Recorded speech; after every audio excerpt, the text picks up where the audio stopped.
Okay, everyone, meeting is now open, and we move to point number 1, which is the adoption of the agenda. Dear colleagues, so point number 1, adoption of the agenda. If there are no objections, the agenda is deemed adopted. No objections, so it is adopted. And we move over to point number 2, Chair's announcements. First, you have been informed via the technical note on the interpretation provided today. And I was also asked to kindly remind you about the mandatory trainings each member has to take pursuant to the new rules on ethics and transparency, and specifically the code of appropriate behavior for members in exercising their duties. Members are required to follow mandatory training sessions organized by DG Press. And members must complete these trainings by 16th of January 2025, that is within the first 6 months of members' term of office, to avoid corrective measures, including ineligibility to be elected as office holders of Parliament or one of its bodies, to be appointed rapporteur or shadow rapporteur, or to participate in official delegations or in interinstitutional negotiations. So please remember to participate in these. Then we move over to point number 3, which is adoption of the minutes of 3rd and 14th of October, which include the coordinators' decisions. If there are no objections, the minutes are deemed adopted. And they are adopted. Then we move over to point number 4, which is the Employment Committee's mission to Poland, Warsaw and Katowice on the 28th and 29th of October. So, dear colleagues, from Sunday to Tuesday, during these dates, a delegation of 4 members of EMPL traveled to Warsaw and Katowice in Poland, and I had the pleasure to chair the delegation with the following members participating. Mrs. Jagna Marczułajtis-Walczak from the EPP, Mrs. Marit Maj from the SND, and Mrs. Marie Doshi from the Patriots. And the purpose of this mission was twofold. Firstly, to explore the current social and labour market situation in Poland, including the integration of Ukrainian refugees in the labour market. And secondly, to examine the implementation of EU law in the area of employment and social affairs and the use of relevant EU funding instruments. In addition to this, another context was, of course, also the upcoming Polish presidency in the Council of the EU, and we are planning to have exchange of views with the Polish ministers at our committee meeting in January. We had a lot of interesting meetings and significant exchanges of views and interaction with Polish authorities and also with the social partners in Poland. We met different top-level representatives of the Polish government, including the Minister for Family, Labour and Social Policy, Mrs. Agnieszka Dziemianowicz-Bak, and the government plenipotentiary for persons with disabilities, Mr. Łukasz Krason, who is also invited to speak during our EP Disability Rights Week. In addition to this, we met with national parliamentarians, members of the respective committees and social partners, and also participated in the European Small and Medium Enterprises Congress in Katowice. And we also organized a field visit to the former coal mine Guido, now transformed into a museum using EU funds. Just a few short takeaways from the mission. We discussed the performance of the Polish labour market, with unemployment rate among the lowest in the EU and the employment rate for people aged 20 to 64 surpassing the EU average. Also discussed the integration of Ukrainian refugees into the labour market. Large part of the Ukrainian refugees still remain in Poland and have integrated well into the Polish labour market and have also had a significant impact on the Polish economy, a positive impact on the Polish economy. We also discussed challenges and objectives to improve the situation of persons with disabilities in the labour markets, and learned about the very ambitious objectives that the Polish authorities have in terms of development and strengthening of social dialogue, and specifically the coverage of collective bargaining, which is related to the implementation of the Minimum Wage Directive and in line with the EU objectives in this regard.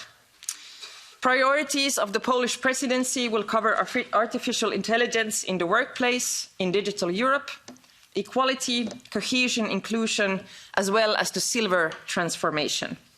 And you will find the full mission report in your meeting documents.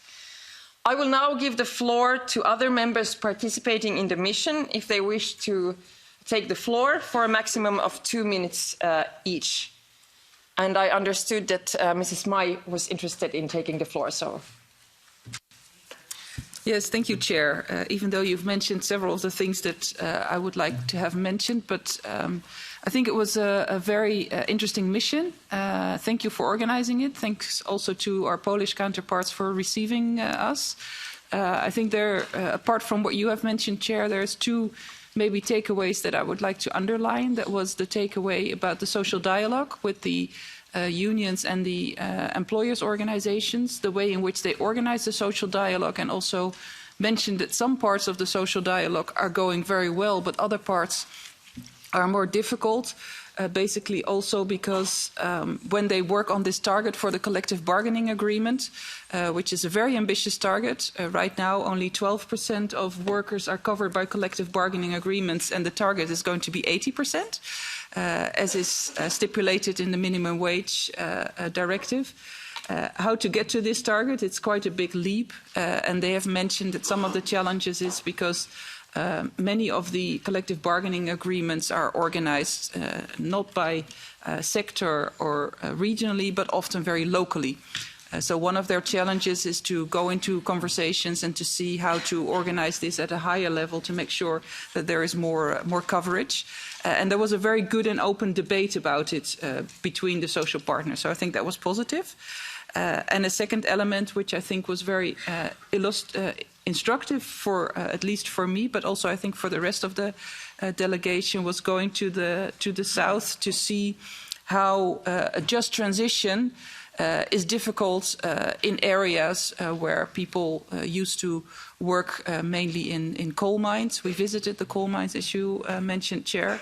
Many people work there for long periods, often generations after generations, and now this has changed. And there is a big challenge in that area to continuously change the economic profile and make sure that there is enough activity also for employers and for employees in the area. And I think it was very instructive to learn how Katowice and the area is doing that, and doing that actually very well. Thank you. Thank you very much. As far as I know, there will be no other members speaking, so I think we will have a lot of interesting issues also for exchanges with the Polish presidency. As what you mentioned here, a lot of the themes that we work on, the just transition, social dialogue, and so on, were very, very much on the agenda there. So thank you very much, and thank you all for active participation in the mission. Then we move on to the votes. So we have one roll call vote regarding the mobilization of the European Globalization Adjustment Fund for displaced workers following application from Belgium. So if you are all ready, we open the vote. We have 67 cards, which is wrong. Okay, so we have just a minute.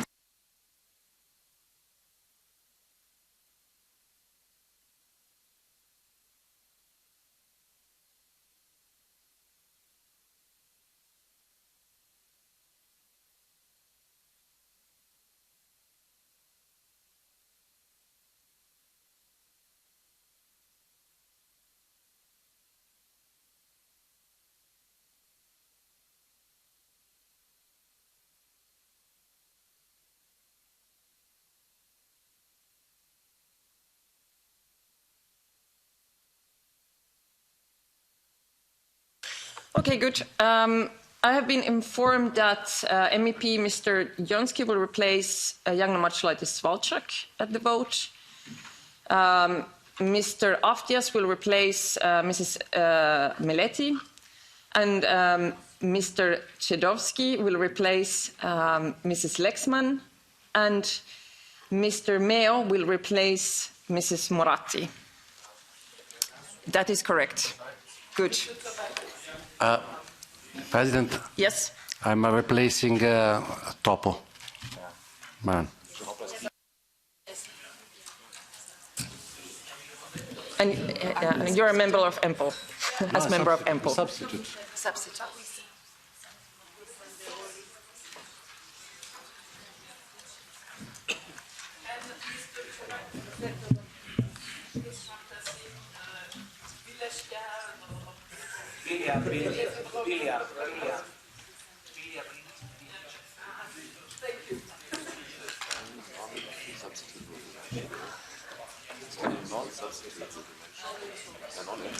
Tabak replacing Blinkevičiūtė. Okay. So, I now gather we are ready to proceed to the vote.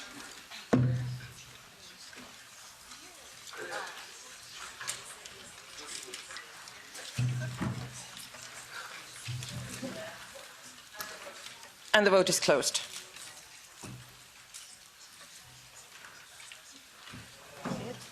Great. So 41 in favor and 4 abstentions. It is accepted.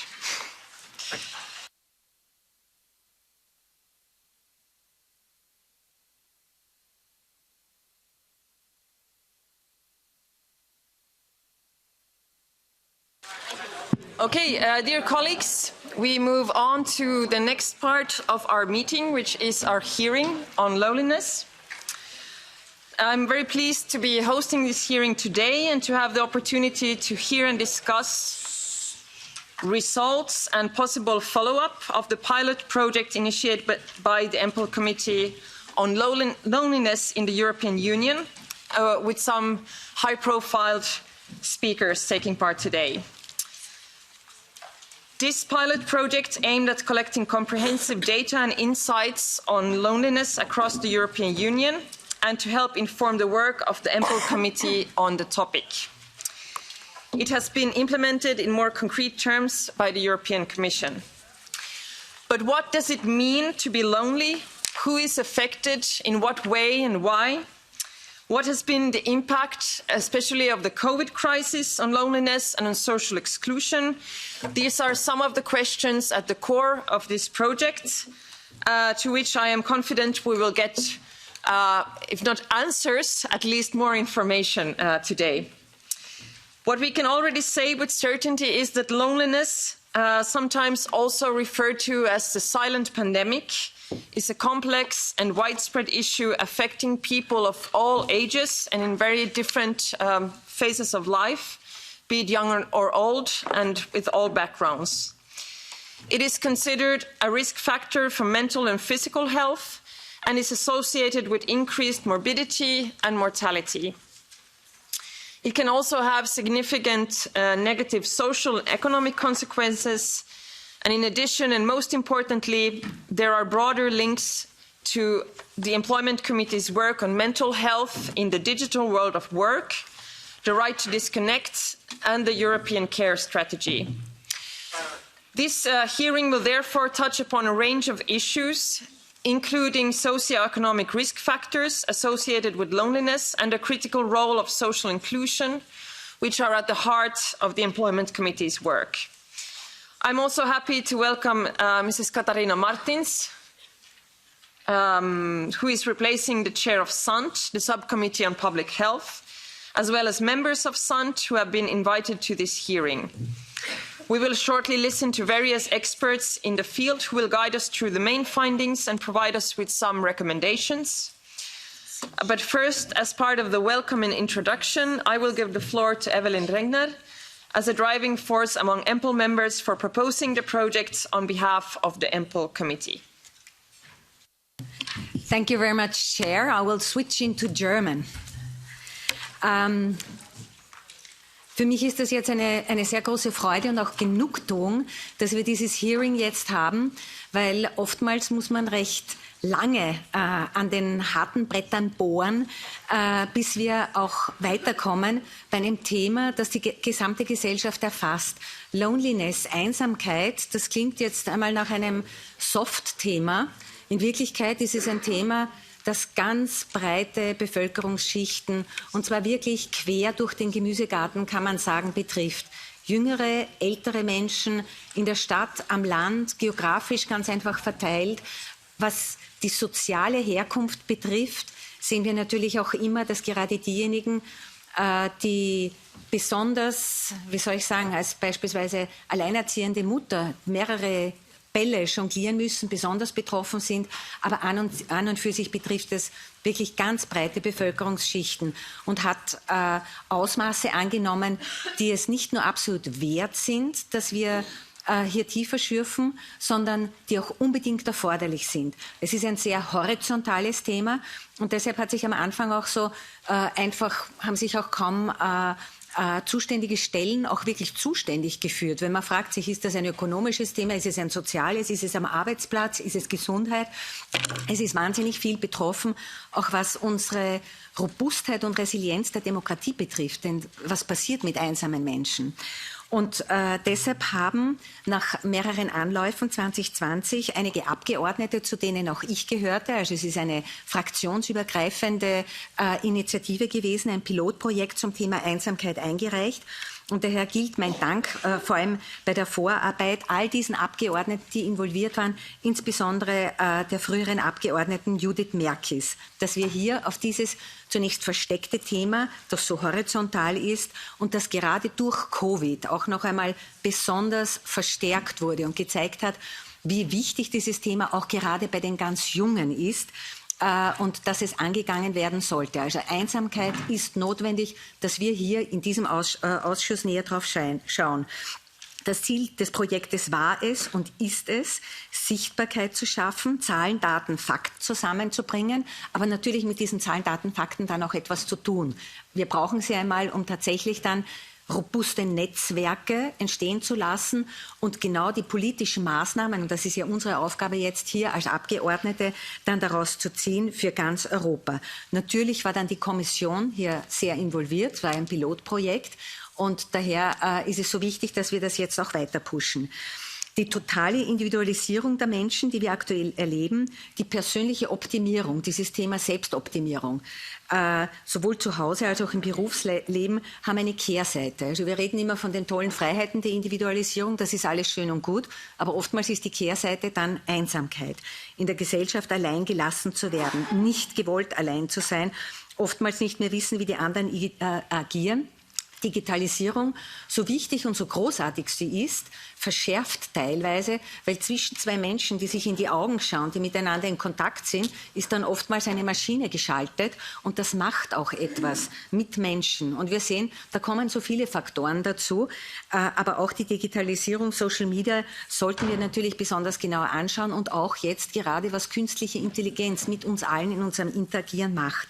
Nur zu funktionieren, anstatt zu leben, das macht einsam, das macht unsere Gesellschaft kaputt, das nimmt uns die Menschlichkeit und auch die Fähigkeit, demokratisch interagieren. Also es hat große Auswirkungen, auch am Arbeitsplatz und in der gesamten Gesellschaft.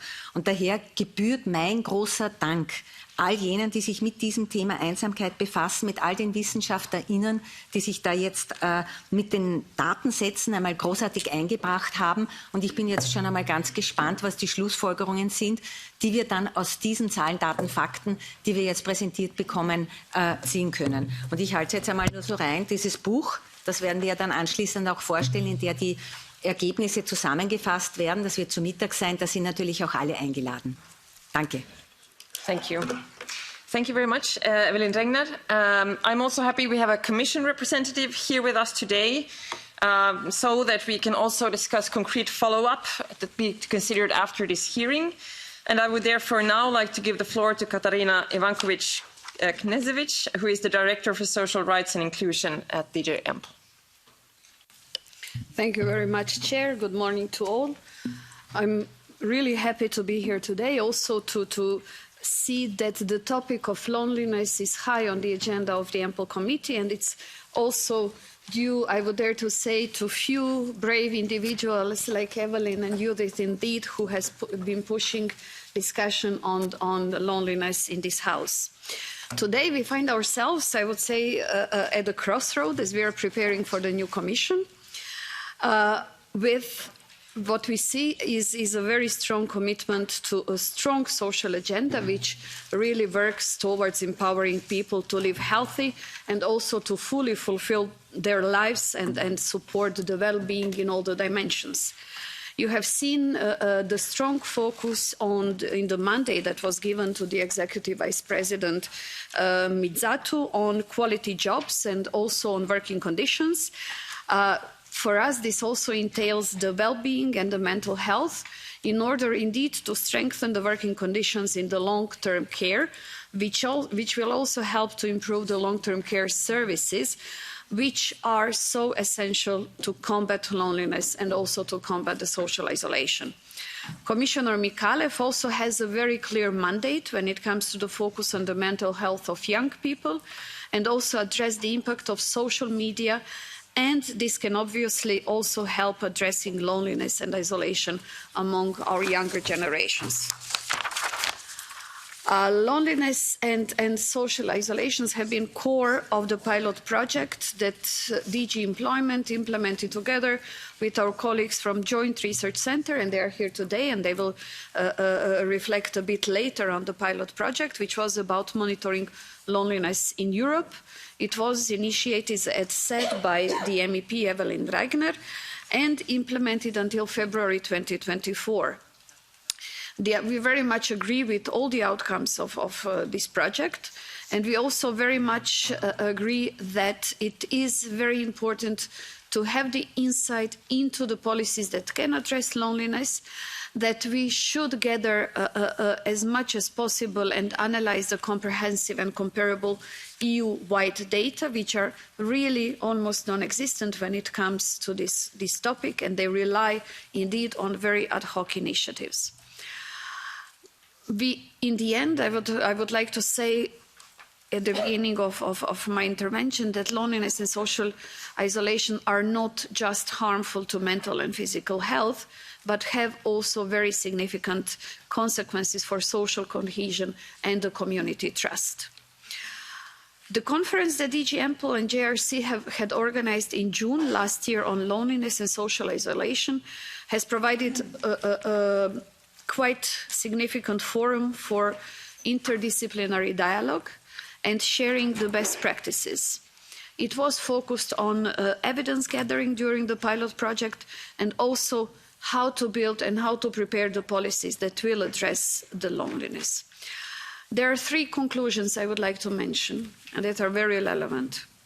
Loneliness is a public health issue with far-reaching consequences at societal level, including social cohesion and participation in democracy.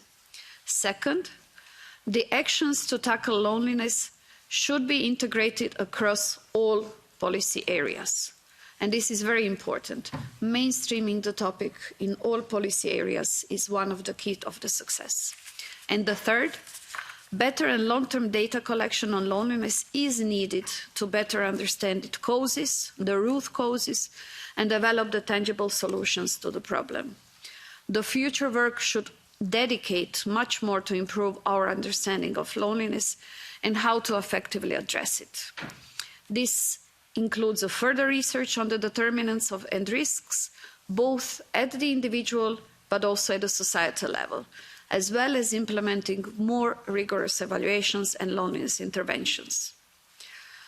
I believe that a very ambitious social policy agenda that we have in front of us for the new Commission will bring help and will further help in combating loneliness by investing in people, by investing in quality of their jobs, in quality of their lives, in their physical and mental health, as well as in their skills and in a lifelong learning perspective that will support active and empowering social inclusion for everyone in the EU. We have a clear mission to make sure that our social market economy effectively delivers opportunities, stability and well-being for everyone. I'm very happy to see that the REACH agenda today will be discussed about ongoing work forward and the recommendations that our colleagues in JRC have gathered. We are also very grateful for their dedication and the energy in implementing this pilot project, but also for all the work that they will continue working in this regard. Last but not least, I would like to express my thanks to MEP Regner for being persistent on putting the topic on the agenda and putting the spotlight on all of those who are experiencing loneliness today in Europe. I would also like to extend really our sincere thanks to all the participants for their valuable contribution, because we have really excellent speakers in both panels that will follow this intervention. And I'm very convinced that with the new Commission, we have a chance to address loneliness in a much more systemic manner. Thank you. Thank you very much. And as we heard, we will now move over to the first panel. And we will start by the main achievements and the findings on the European Parliament pilot project on loneliness. I think that sets the ground for our discussions here today. And I'm pleased to present Beatrice Dombres from the European Commission's Joint Research Centre, as well as Alana Officer from the World Health Organization. And we start with Mrs. Dombres. You now have the floor. Good morning. I will need the slide.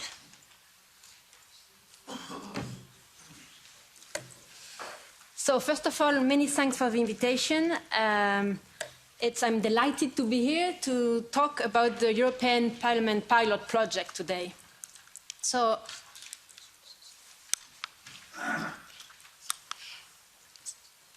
the purpose of the European Parliament pilot project was to provide new EU evidence on loneliness, its driver and its consequences. So how did we do this? Well, first, we studied the literature. The research on loneliness is scattered across discipline, and so we tried to put it together through a number of literature reviews. Second, if you want to say something about loneliness, you need to measure it.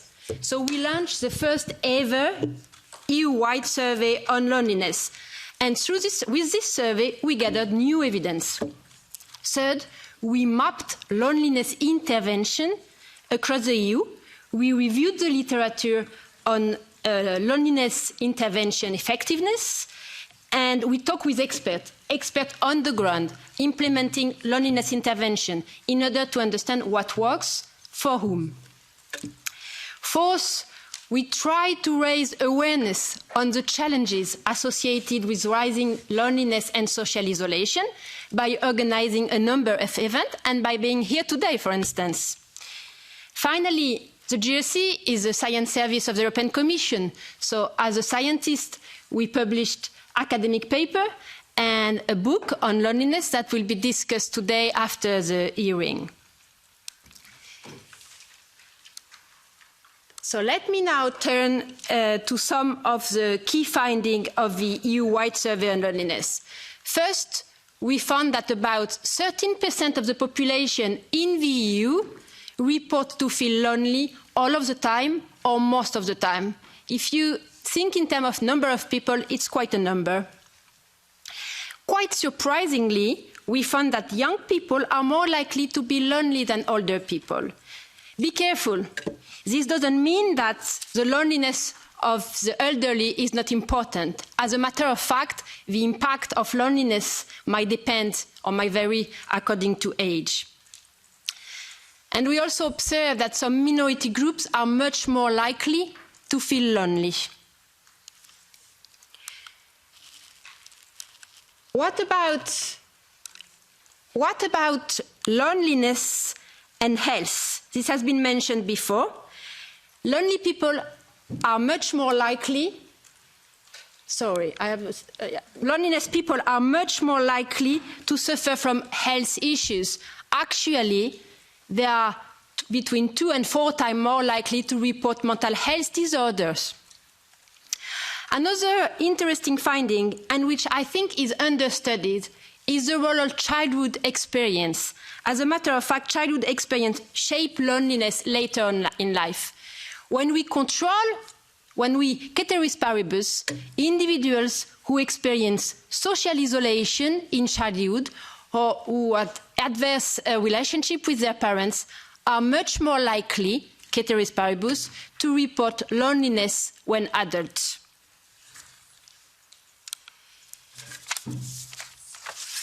Now, a topic that has been mentioned before by Evelyn Regner. What about loneliness and social isolation? With more and more people using social media, we are more connected today than ever before. However, here is the thing. We are more connected digitally, but we are less connected face-to-face. And this change has sparked lots of questions in the research community, but not only, about the potential impact of social media on the society, and in particular on loneliness. So the survey, what does the survey show? The survey shows, and this is no surprise for anybody, young people are intense users of social media platforms. Actually, a third spend more than four hours per day on social media platforms. But what is certainly more problematic is that it seems, everything else equal, that individuals who are intense users of social media are more likely to feel lonely. This definitely needs more research.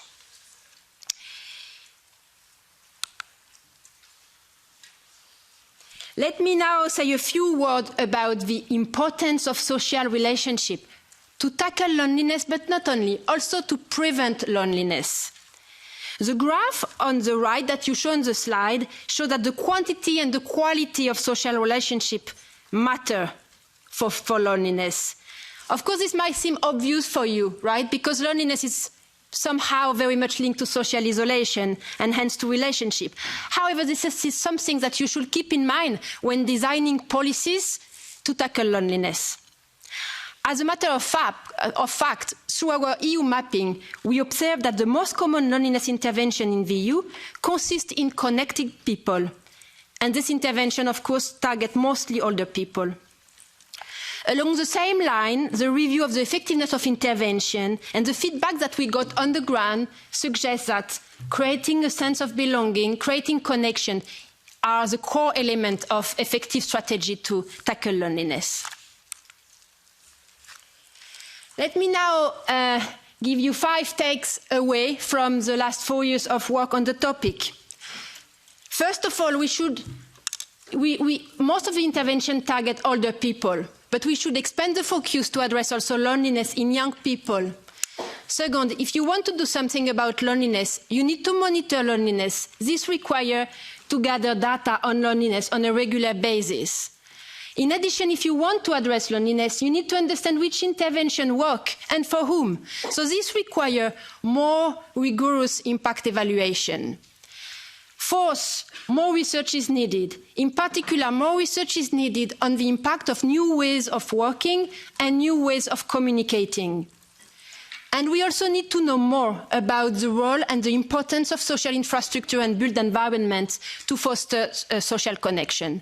And finally, when it comes to impact assessment of policy initiatives, in particular initiatives that are about urban planning, about education, about care, about transport or labor, we should consider in those ex-ante impact assessment the impact of those policies on loneliness. With this, I'm going to stop. Just if you want to know more, please come to the book lunch at 12. I think there will be also the possibility to have lunch at the same time. And you can also consult our website, the EC website, where you will find more. Thank you very much. Team at the Joint Research Center that helps to gather information on loneliness. Thank you very much. Thank you very much. That was very interesting.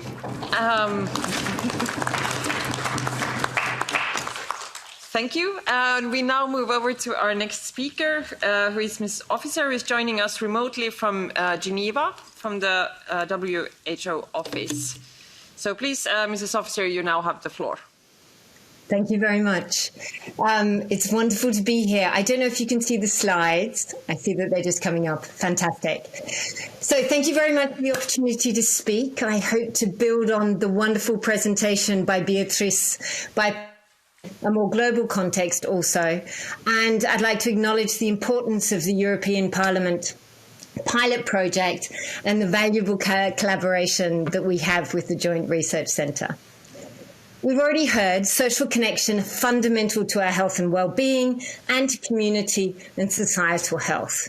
So when we think of social connection, it relates to feeling close and connected to others.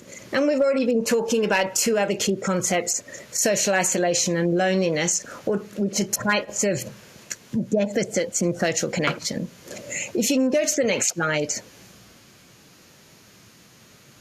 There are three main reasons why WHO stepped up its work in this area: the scale of the problem within Europe, but across all regions and across all age groups, the severity of its impact on individuals and society more broadly, and the existence of promising solutions. I'm going to look at these in a little bit more detail. Next slide, please.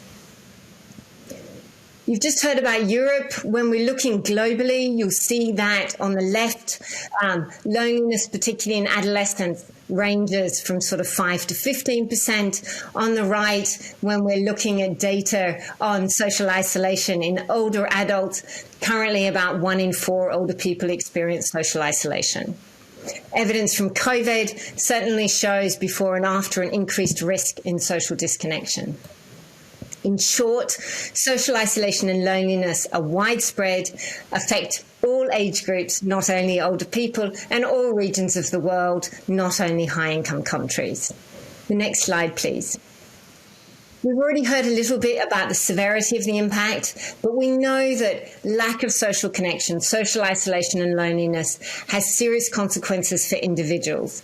In terms of early death, those lacking social connection are at increased risk of dying earlier, between about 14 and 32%. And this is similar to the risk that's posed by other risk factors that you would know very well, such as smoking, excessive drinking, physical inactivity, for example. But poor social connection also has other serious health impacts. It affects physical health, raising the risk. Actually, sorry, you can move to the next slide.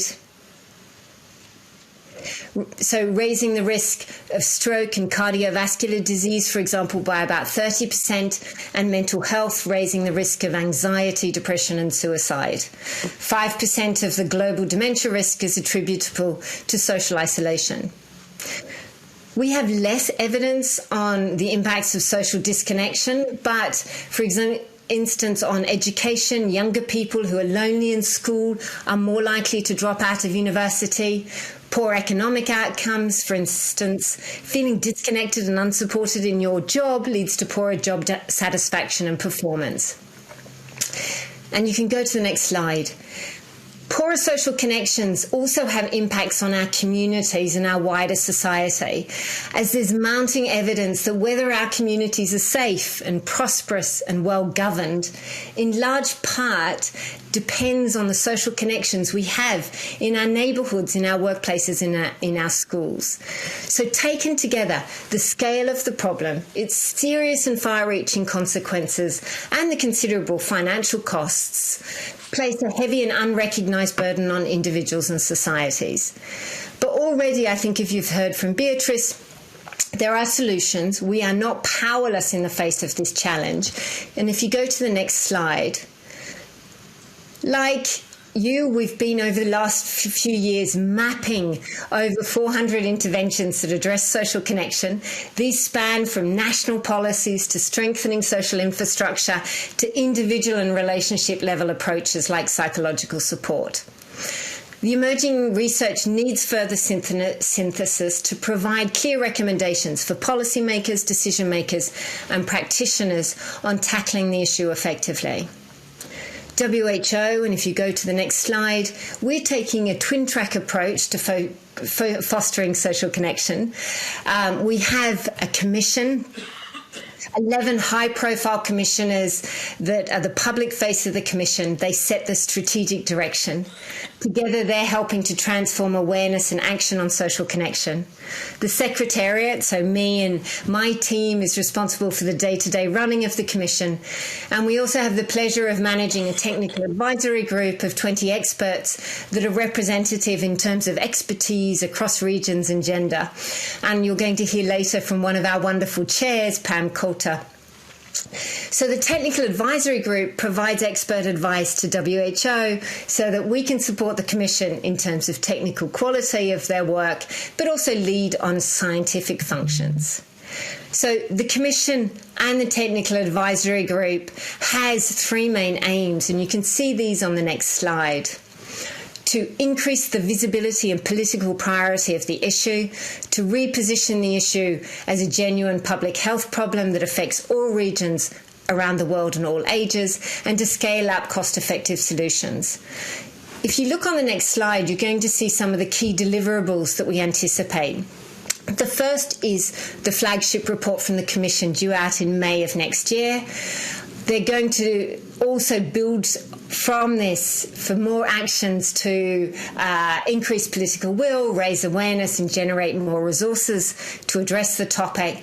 But also, and we heard from Beatrice, the importance of improving measurements for us across the world and evidence-based interventions. Together, these actions are intended to improve country and community action. If you go to the next slide, it'll give you a sense a little bit of what we're anticipating around the report. Sorry, there seems to be an issue with my microphone. But the report will bring out new global estimates on prevalence of loneliness, new estimates on mortality risk, identify the grand challenges around the world, do a global review of policies, map coalitions and networks, and really reflect the lived experience of social isolation and loneliness around the world. If you can move to the next slide. Beyond the issue of the science, for example, in WHO's 75 years, social connection has never been discussed. Likewise, social health, the third dimension of health in our WHO Charter, has So the last year, the Commission has really tried to increase political attention to the topic, and this week Member States had their first consultation on a draft resolution to be presented at the Executive Board in January. If you go to the next slide. The Commission has stressed the importance of listening to people that have experienced loneliness and social isolation, and we've produced a lovely social connection series where they're talking about their experiences, and we're engaging lived experience experts in the report's development. In parallel, if you go to the next slide, we're also working on how to develop, and we'd love collaboration on this, a global index to measure social connection around the world, and to develop guidance to support countries in their work. So social change has led us to loneliness, but we know we can recover, rebuild and reimagine the relationships that we have with each other, because to be socially connected is to be human. Thank you very much for the opportunity. Thank you very much.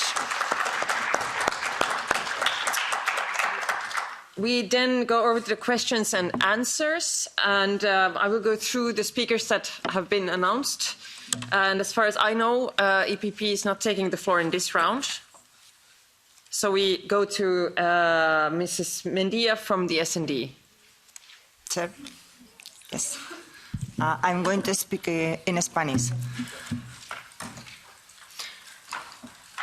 Bueno, realmente, en primer lugar, yo lo que querría dar es las gracias a mi compañera Regner por el acierto que tuvo en poner en la agenda política un tema tan importante como el de la soledad.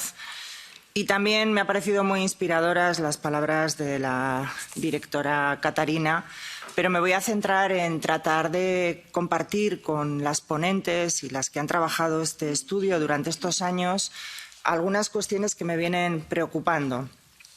Es decir, estos estudios lo que nos manifiestan con claridad es que hay una vinculación clara entre soledad y salud mental. Lo ha dicho una de las intervinientes, que este es un problema de salud pública y que, por lo tanto, tiene que ser un problema que tiene que estar en la agenda política.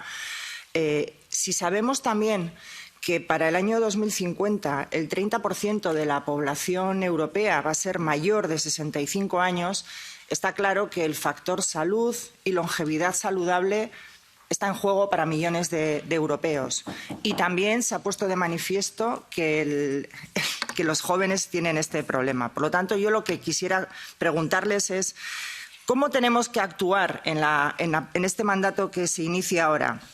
Si tenemos que seguir recogiendo datos, evaluando las políticas, haciendo ese impacto previo al diseño de las políticas públicas, ¿debe la Comisión Europea hacer una estrategia omnicomprensiva que combata el envejecimiento, pero que sea también para la gente joven y para la gente mayor y que sea comprensiva de muchas políticas que impactan por el envejecimiento, como es la vivienda, la salud, etcétera?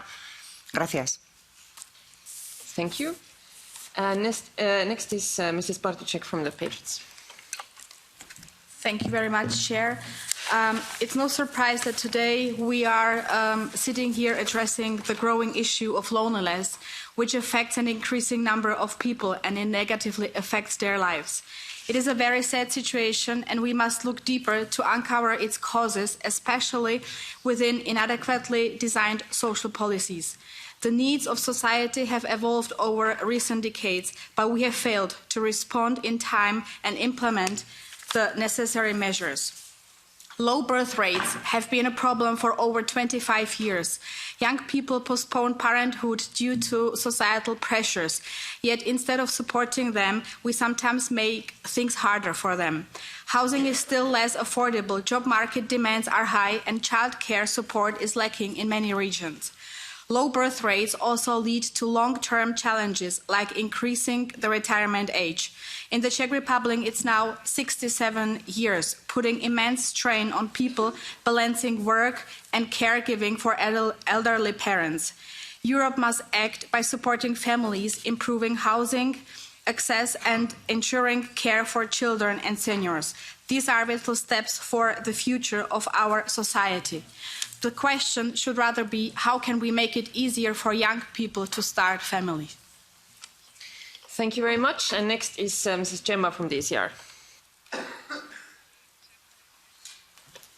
Grazie Presidente e grazie alle relatrici che hanno messo a fuoco in maniera puntuale questa emergenza con la quale ci stiamo confrontando e ci dovremo confrontare in maniera sempre più rilevante.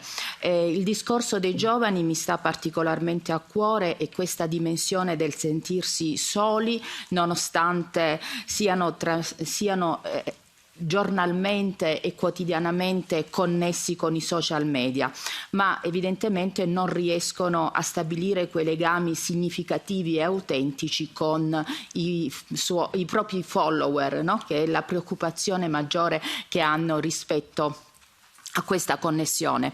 Allora credo che occorra aiutarli a riscoprire il senso dello stare insieme. Cosa significa stare insieme con l'altro, per riscoprire anche il valore di quella prossimità, di quella fisicità, andando ancora una volta a riscoprire la bellezza di una stretta di mano, di uno sguardo autentico, di un abbraccio, di un qualcosa che fa avvertire la presenza dell'altro.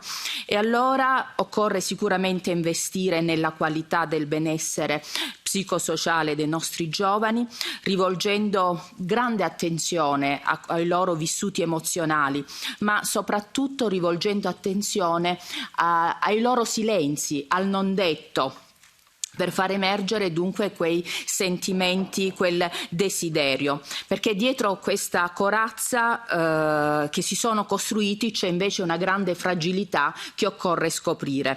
Chiedo alla prima relatrice di soffermarsi nuovamente su quel dato che è emerso, ovvero la relazione tra infanzia e giovani, per questo senso di solitudine che è venuto a crearsi in loro in particolare. Grazie. Thank you. I have no one from Renew announced, so from the Greens, Mrs. Langen-Siepen.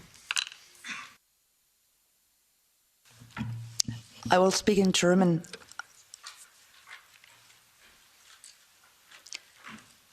Ganz herzlichen Dank, dass wir dieses Thema heute auf die Agenda gesetzt haben. Es wurde ja schon vieles richtig gesagt und die Ministerin Lisa Paus in Deutschland hat schon vor einem Jahr bekannt gegeben, wurde ja auch berichtet, eine Studie und Zahlen, Daten, Fakten auf den Tisch zu legen, wenn es um Einsamkeit geht. Einsamkeit ist uncool.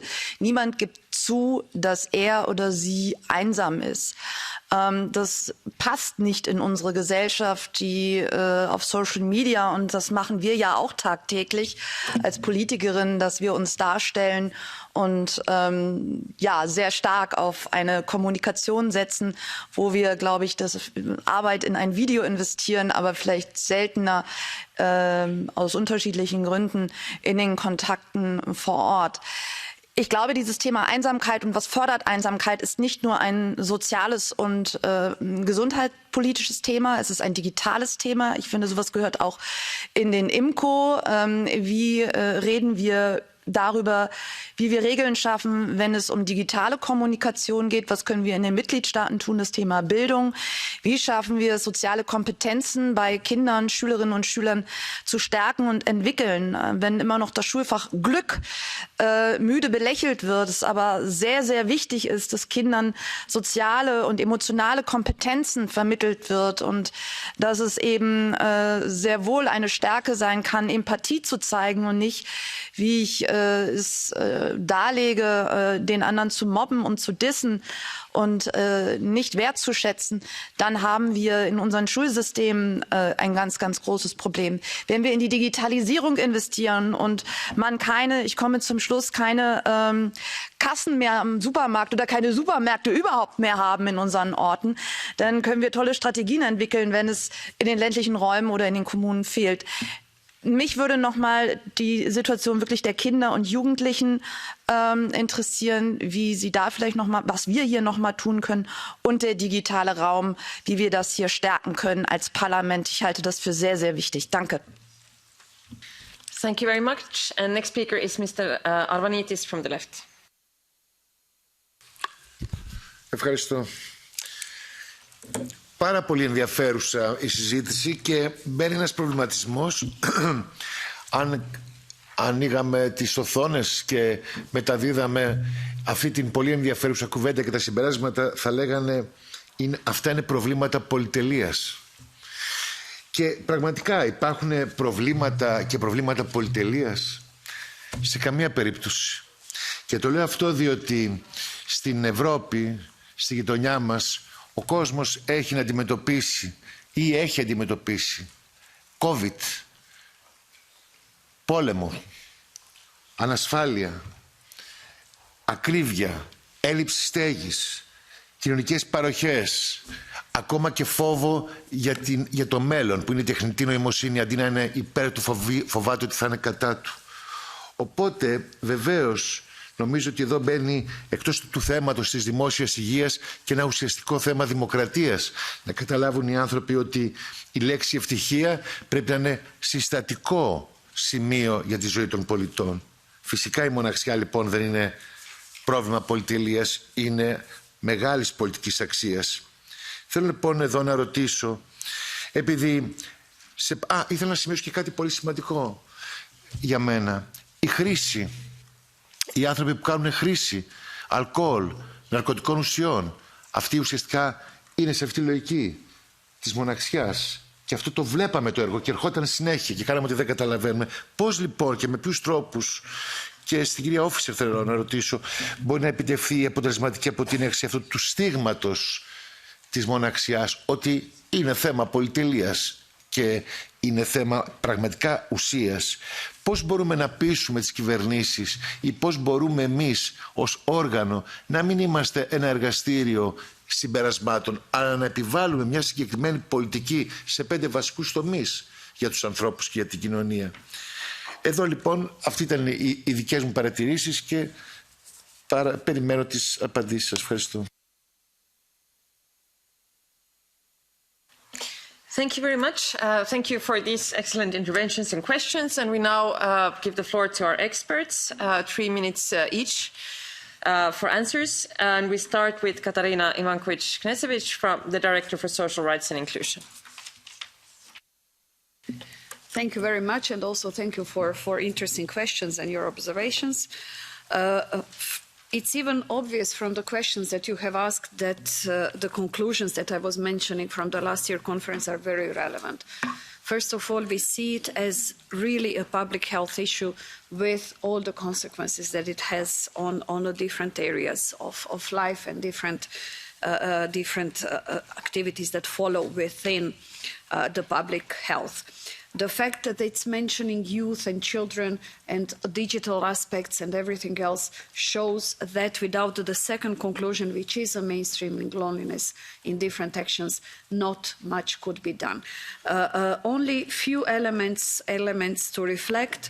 When you say the public health issues, there are so many initiatives on the mental health that came in the last Commission. Really, it was a step forward when it comes to addressing mental health. But there is still so much to be done on the mental health of children, mental health of young people, mental health when it comes to also different aspects of work-related relationships, difficult working conditions, especially when it comes to the care, be it from the childcare to the long-term care, lots of different aspects when it comes to housing, affordable housing, social housing, homelessness as the most extreme phase of the poverty. All these elements somehow need to be brought together, and it is really our belief that loneliness as a societal phenomena should be integrated in different policies. We are very good maybe in mainstreaming gender. We are better and better in mainstreaming equality in all its essences, and the disability mainstreaming and some other elements. Maybe it is indeed time for the loneliness mainstreaming to be much more prominent and visible in different activities. I can tell you that from the perspective of DG Employment, we will be preparing the new European Pillar of Social Rights Action Plan, which is most probably going to be the biggest deliverable when it comes to the Executive Vice President, because we will show how are we taking further the 20 principles of European Pillar of Social Rights.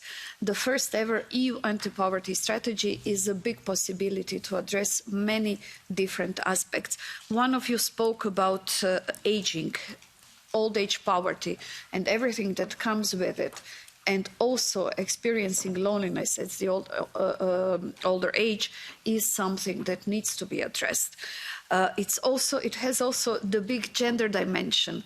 Women which tend to live longer than men are often in a poorer health, often prone to disability at older age, and also experiencing loneliness. So all of these elements have to somehow be addressed and put together. And then the affordable housing plan, which is in the mandate of the Commissioner Jorgensen, is also another important aspect to look into it. But many others, the quality roadmap, addressing in-work poverty, and all these elements have to be put together. Thank you. Thank you very much. And then to Mrs. Domres. So thank you very much for the questions. They are very interesting. I will only speak in my role of scientist of the Joint Research Centre. So in terms of what can the European Parliament do, I think you want to foster evidence-based policy. And so, as I said in my conclusion, we need more data. We need to monitor loneliness. You know, we monitor we collect data on many indicators. Loneliness is a type of emotional poverty, and this should be monitored. We need rigorous impact evaluation. If we want to understand how to address loneliness, we need to know what works. So we need rigorous impact evaluation. Then we also need to address the unknown. You know, we mentioned social media. We don't know enough. The evidence is mixed. We need more research on this. And there are also the unknown, as you know, the new way of working, as I said earlier. So we need to address the unknown.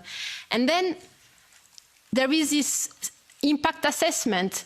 As we said, loneliness is not only a health issue, and it can be prevented through several policies, in particular urban planning or care policy or educational policy. And so we would need to address, to measure the potential impact those policies will have on loneliness and social isolation. When it comes to the young people and social media, and some of you are concerned about this, I think we are all concerned about this because we are using more and more social media. And the youngest generation, they just grew up with this, so they use social media 7 days per week, 24 hours. They are constantly connected. And so if this is bad, you know, for fostering interaction, then it means that we will grow more and more lonely. So we need to know more, and actually the new political guideline of the European Commission called for an EU-wide inquiry on the impact of social media on adolescents, on the mental health of adolescents. And at the GRC, and not only the GRC, other policy DGs will be involved, in particular DG EAC. We are going to look into this. Then, of course, loneliness is not cool, as some of you said. It's not a luxury, and we are social creature, right? So this is something, and this relates also to the question about stigma. So this is definitely something that we should take into account. Regarding stigma, the survey that we have carried out showed that indeed the stigma is a real issue, and it's also a problem when you want to implement interventions, because people need, we need to reach out lonely people, but often people don't want to admit that they feel lonely. So we need to work on stigma, and this also can come through interventions, through campaign, to talk about loneliness, about the fact that loneliness touches everybody, not only the elderly, but also the young people. So interventions which raise awareness about loneliness, I think it's a good way to go. Thank you very much. Thank you. And then Mrs. Officer. Thank you very much. I think we've already heard some fantastic ideas about how to go forward. I think what's clear is that we need a multi-pronged strategy, that strategy needs to take a life course approach, so addresses people of all ages. We need policies both specific and integrated. We need evidence-based interventions, and we need to understand who those interventions work for and for what outcomes. So we need guidance on that, but we also need to scale up. So those small interventions that work can be of benefit to a larger group of people.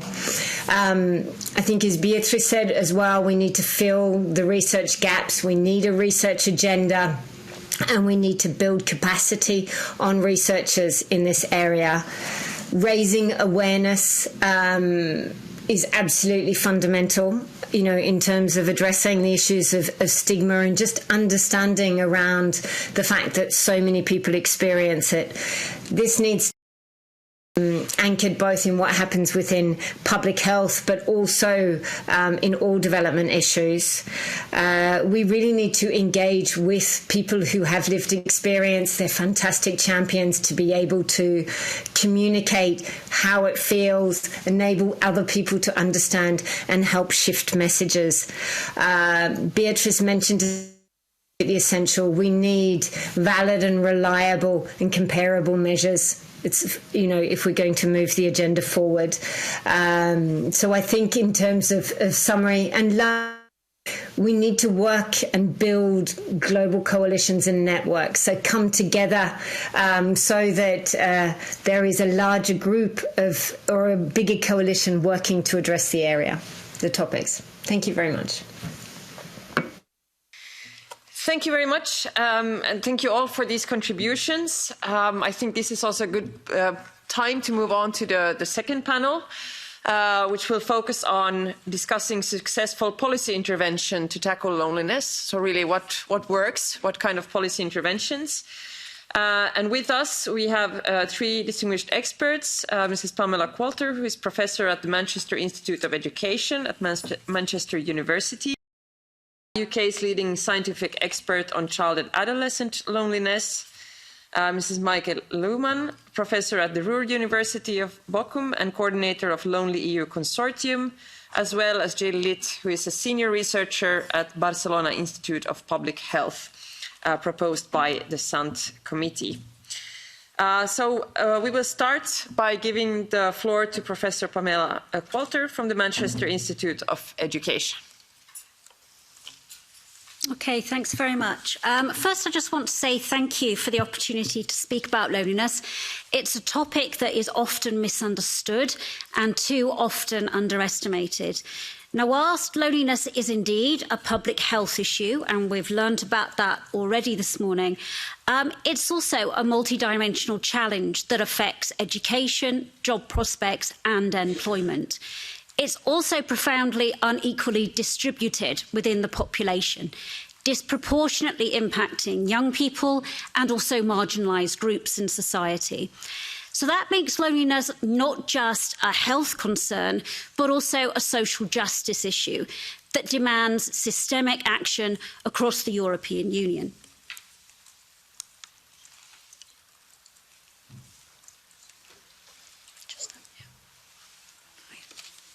So when we think about loneliness, I think for most of us, our minds jump to its health impacts, such as increased depression, anxiety, cardiovascular disease. And whilst those are significant, the consequences of loneliness actually ripple through every facet of life.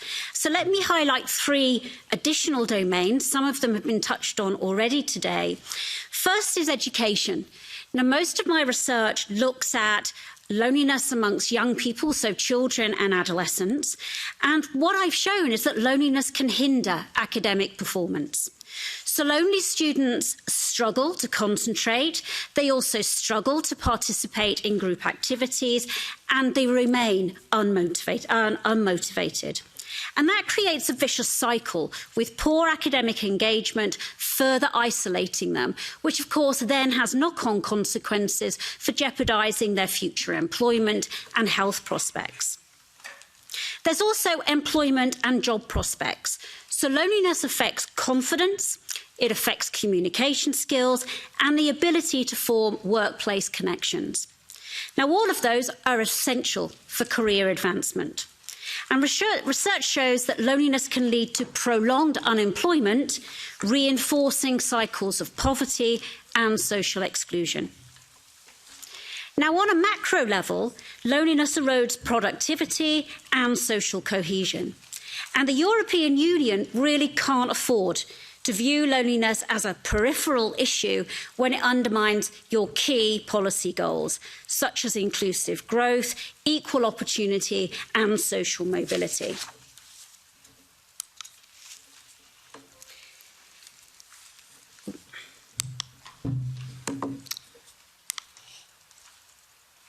Okay, it won't let me do the middle slide for some reason. Okay.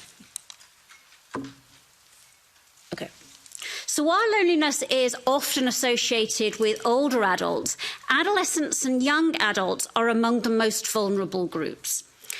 We have some EU data, but we need to see measurement of loneliness in surveys of children and younger adolescents. And that will help us determine the variation across the EU and also establish, if we monitor loneliness over time, the change that might happen due to EU initiatives. The cost of ignoring loneliness amongst youth is immense. It's been shown, as I say, to impact mental health, academic achievement and long-term economic prospects. So addressing loneliness in this group is really an investment for Europe's future. Now, loneliness is not experienced equally. Marginalised groups, whether that's defined in terms of race, ethnicity, socioeconomic status, disability, sexual orientation, or migrant status, is significantly related to higher reports of loneliness. And that unequal burden is driven by mechanisms of marginalisation that operate at 2 levels. So they can operate at the interpersonal level. So marginalised groups often face exclusion from social networks, from community spaces. So those prejudices, those microaggressions, outright discrimination in some instances will create barriers to meaningful connections. But we've also got structural marginalisation. Earlier today, we heard about structural inequalities in housing, education, employment and healthcare. All of those perpetuate loneliness.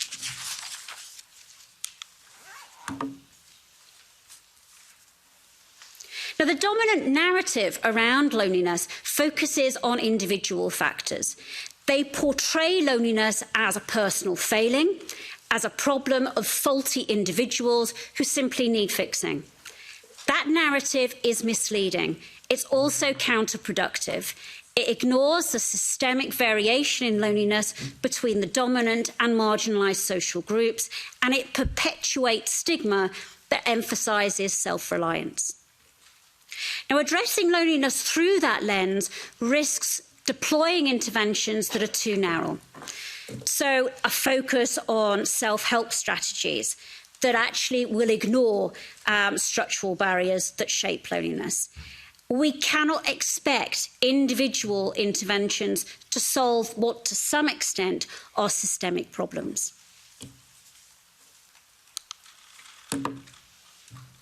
Now, viewing loneliness as a social justice issue shifts the focus from individual deficits to the structural causes of inequality. And I want to propose a few evidence-based policy actions to address those systemic factors. First, it's about promoting inclusive education and inclusive workplaces, so fostering environments where marginalised groups feel valued and included. Anti-discrimination policies need to go beyond compliance. They need to actively create spaces where diverse identities thrive. We also need to embed loneliness awareness in educational curricula and in workplace training. We need to equip educators and employers with tools to identify and address loneliness, with the idea that we destigmatise the loneliness experience. We also need to improve social infrastructure. We need to invest in public spaces and community programmes that facilitate connection across diverse groups. Our libraries, our parks, our cultural centres are not luxuries. They are lifelines for combating loneliness. We also need to use urban planning to combat spatial segregation. We've heard earlier today about combating digital exclusion.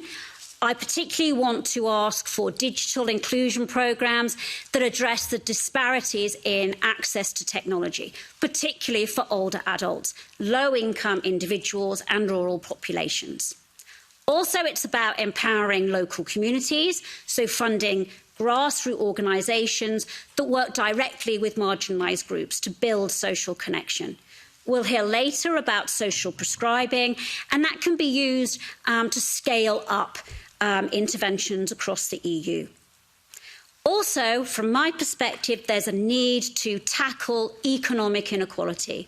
So it's about addressing income and employment insecurity in reducing loneliness. It's about having a living wage. It's about job security. It's about affordable childcare that reduce the stresses that isolate individuals from their community. Your role, as I see it, is to coordinate policy, so developing EU-wide frameworks that integrate loneliness into health, education, social and economic policies. You can provide targeted funding to ensure that we address those structural barriers to connection, and you can campaign for change. You can launch an EU-wide initiative that challenges the stigma around loneliness. You can promote solidarity. And I'm going to finish there. Thank you very much. Next, Mrs. Michael Lerman.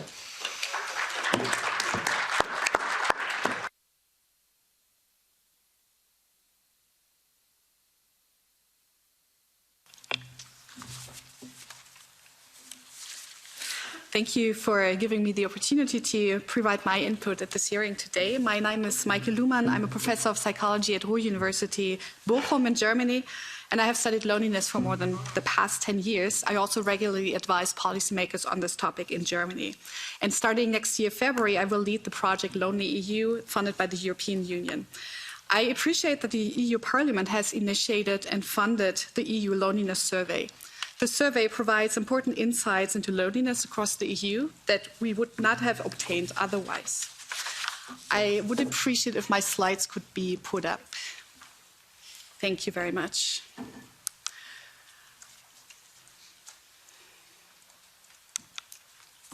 Next slide, please. Okay, there we go. So from my view, these are the most important takeaways. First, loneliness is widespread across the EU, and it has even increased during the pandemic. It affects millions of people of all age groups in the EU. Second, loneliness is not just an individual problem. Loneliness is linked to social and economic inequalities, such as employment, income, and health.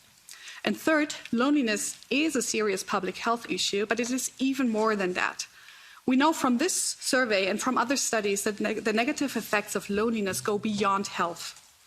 Lonely people are more likely to distrust public and democratic institutions. They are more likely to believe in conspiracy theories, and they are more likely to vote for populist or extremist parties. Loneliness also comes with significant economic costs. Lonely people are less productive and less creative at work. They tend to be absent from work more often. For the United States, the economic costs of loneliness have been estimated at $154 billion per year.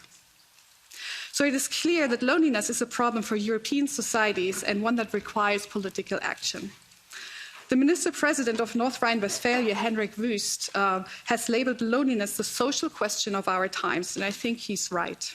I'm therefore very happy that this committee has taken up this issue today. So how do we proceed from here? My colleagues on this panel talk more about specific interventions to reduce loneliness and what we know about their effectiveness. But I would like to take this time to zoom out a little bit. I will not give you a list of specific interventions. Instead, I will talk about what needs to be done at a more general level to enable researchers and policymakers to develop evidence-based interventions. And some of these things we will implement in the Lonely EU project in the next years. The first is we need to improve knowledge about loneliness. The EU Loneliness Survey is a highly valuable data source that provides valuable insights into the scope and relevance of loneliness. But to be able to derive policy recommendations that are based on evidence, the evidence base itself needs to be improved.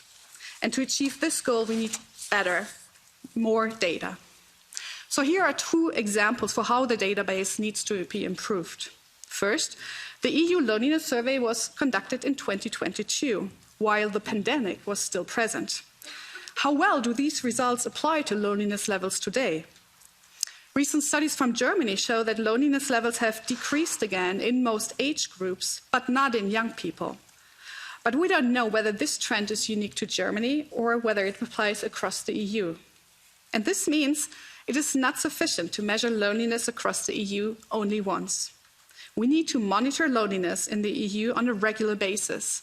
And we also have to take a critical look at how we measure loneliness and whether we measure loneliness in a way that is comparable across countries. Second example, the cross-sectional data of the EU Loneliness Survey show that there is a correlation between loneliness and various social and economic factors. But these correlational data cannot tell us anything about the causal effects of these factors on loneliness, or vice versa. So to be able to derive evidence-based recommendations for policy, we need data that allows us to draw causal conclusions. So how can this be achieved? Ideally, by turning the EU Loneliness Survey into a longitudinal panel study, a study where the same people are repeatedly asked about their loneliness and related issues. In the meantime, in our Lonely EU project, we will pool existing data from across the EU to derive the sort of causal conclusions that are necessary to make evidence-based recommendations for policy. Second, we need to connect stakeholders across the EU. In the past years, many organizations, politicians, and others have started addressing loneliness in many countries across Europe. But there still isn't much exchange among these stakeholders at an international level. There's no need to constantly reinvent the wheel within each country. We can and should learn from each other. And what better place to start than here at the European Parliament? But today, there is no forum that allows stakeholders across the EU to connect. So in the Lonely EU project, we will address this by forming a new EU-wide network of stakeholders. we invite stakeholders from various sectors to join this network. This includes the obvious ones, such as community organizations, social services, the scientific community, and of course, policymakers. But it also includes actors that haven't been considered very often so far, for example, the technology and innovation sector. And this network will be built by Judith Merkes, who is here next to me, former member of the European Parliament. We are also very happy that MEP Evelyn Regner and Minister President Randy Bruce will support this effort as patrons. So I would like to take this opportunity to ask for your support in building this network, so that we can include the best practices that already exist across the EU. Thank you. Thank you very much. And the interpreters also wanted just to remind speakers to not speak too fast, so there is time for the translation as well. And then we move on to Mrs. Gillit. Hi, good morning. My name is Jill Litt, and I'm a senior researcher at the Barcelona Institute for Global Health in Spain and a professor at the University of Colorado Boulder in the United States. Since 2021, I have been leading the Horizon 2020 Resetas project, which tests nature-based social prescribing as an antidote for loneliness. We have 13 partners in 9 nations in Europe, South America, and Australia.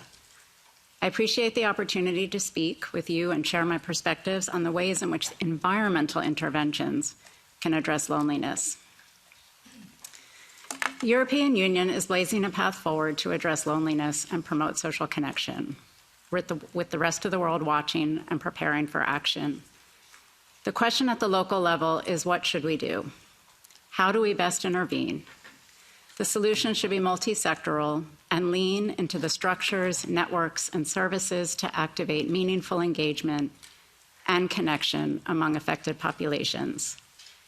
Incorporating built environment design and nature-based solutions should be part of the fabric that protects individuals and communities from loneliness. I will present 3 areas that are vital to a comprehensive strategy that builds purpose, belonging, and meaning, and importantly, restores trust and hope, and creates beauty where we live, work, and play. Next slide. The first message that I'd like to convey is that, next slide, thank you. Evidence-based planning and urban design can improve livability, combat climate change, and provide a major opportunity to foster social interactions and meaningful connections. One example that I want to highlight is the Barcelona Superblock program, which has a vision to transform urban transportation networks, reconnect hydrologic and ecological systems, and reduce air pollution. So what does this have to do with loneliness? Beyond the physical infrastructure changes, it creates green and social infrastructures. The co-benefits are many, including interactional spaces that promote social connection.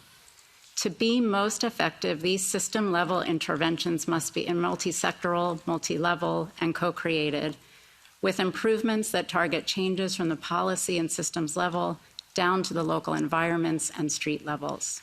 Next slide, please.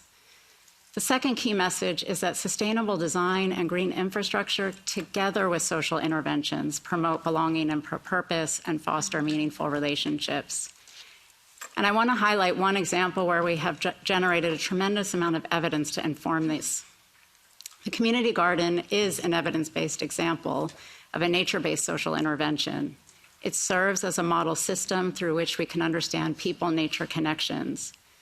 Our research shows that community gardens are engines for change through 3 main pathways: aesthetic engagement, the direct and tactile experiences, the sounds, the smells, and sensations of being outdoors, working with the soil and getting one's hands dirty.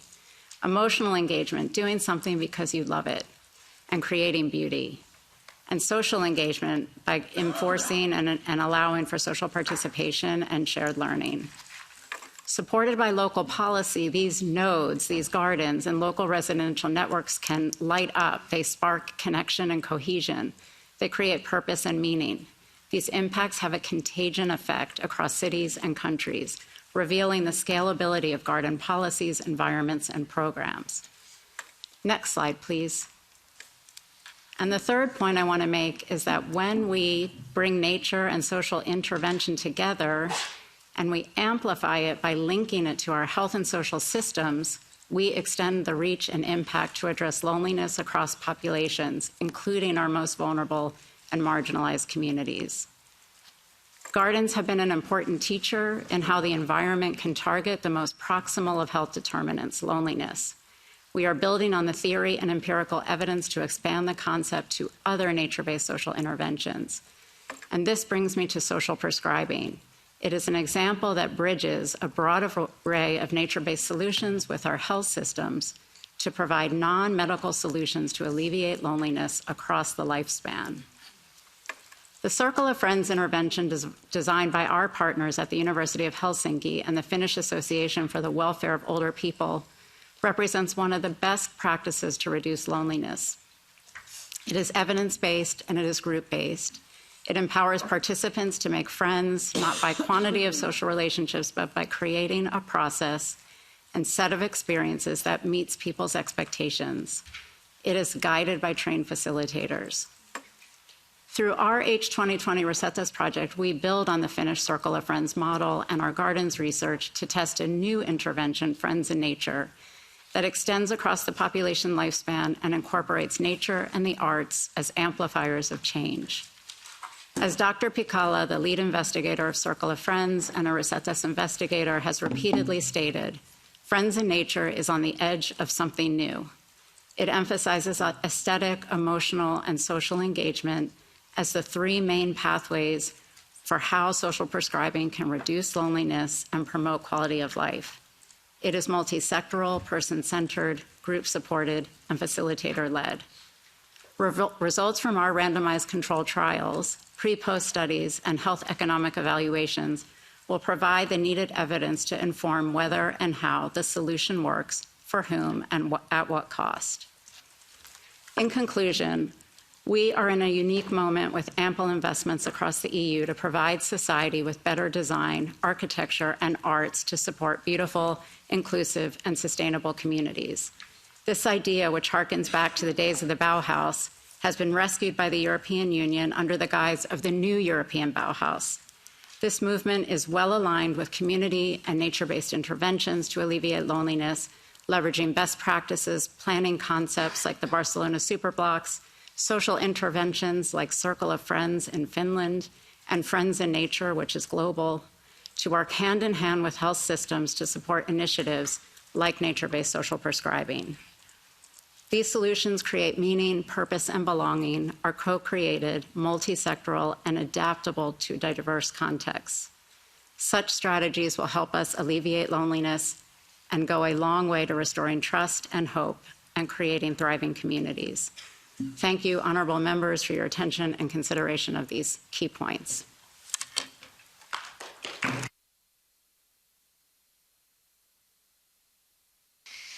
Thank you very much. And now we go to the questions and answers session, and we start with the announced speakers from the groups. So from EPP, Mr. Buła.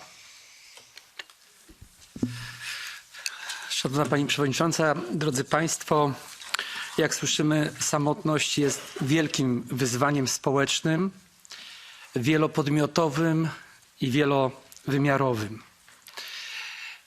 Ja chciałbym zwrócić szczególną uwagę na grupę bardzo wrażliwą, na dzieci, które przebywają w domach dziecka i rodzinach zastępczych. Szacuje się, że w Europie 660 000 dzieci jest pod różną formą opieki zastępczej.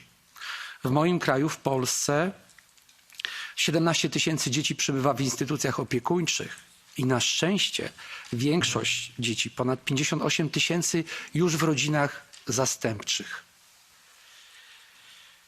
Zmieniliśmy również zasady instytucjonalnej opieki, gdzie w takim miejscu nie może być więcej niż 14 dzieci, czasami 15, 16, ze względu na rodzeństwo, które tam przybywa.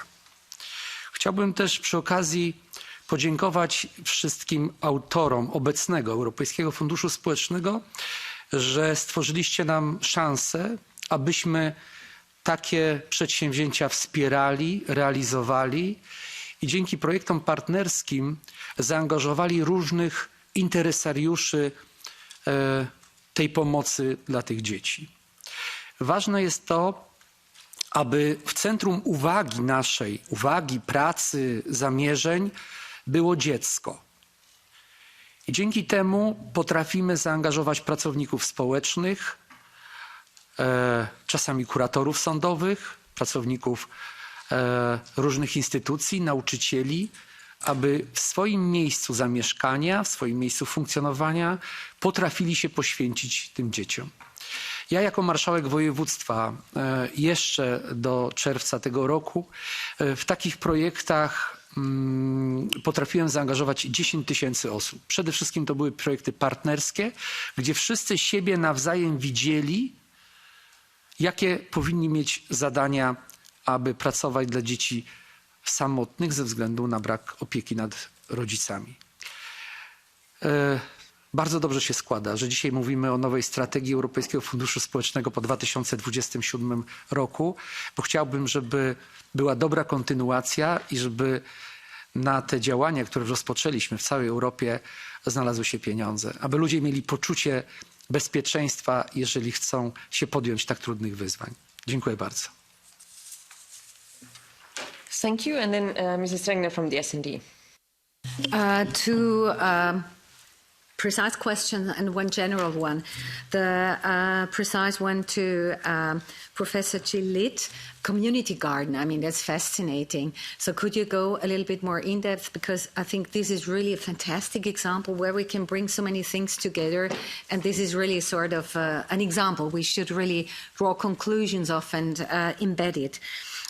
To Professor Qualter, my question, you were focused especially, but not only, of course, on the economic social impacts and also younger students. But I also have a question on concerning elder people.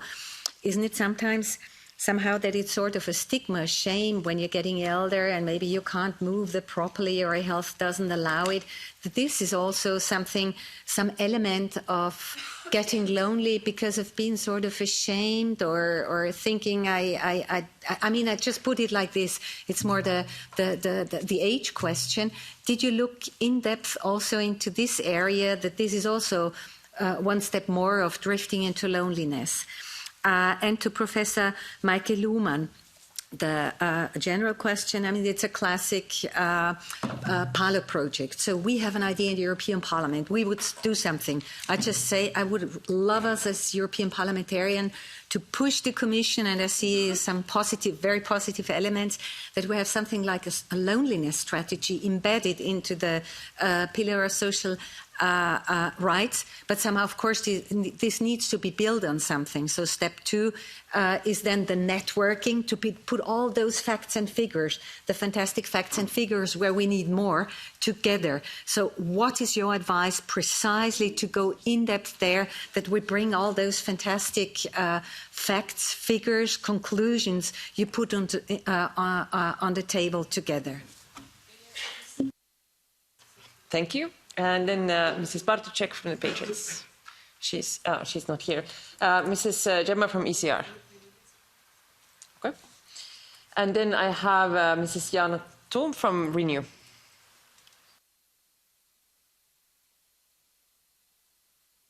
Yes, thank you.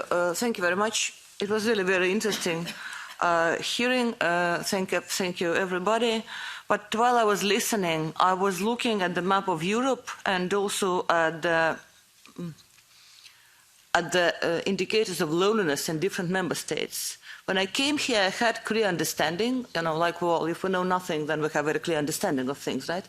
I'm coming from Estonia, which is kind of more closer to Nordic countries. And for Estonians, this is the ideal thing. I live in the forest and nearest neighbor is at least 2 kilometers away.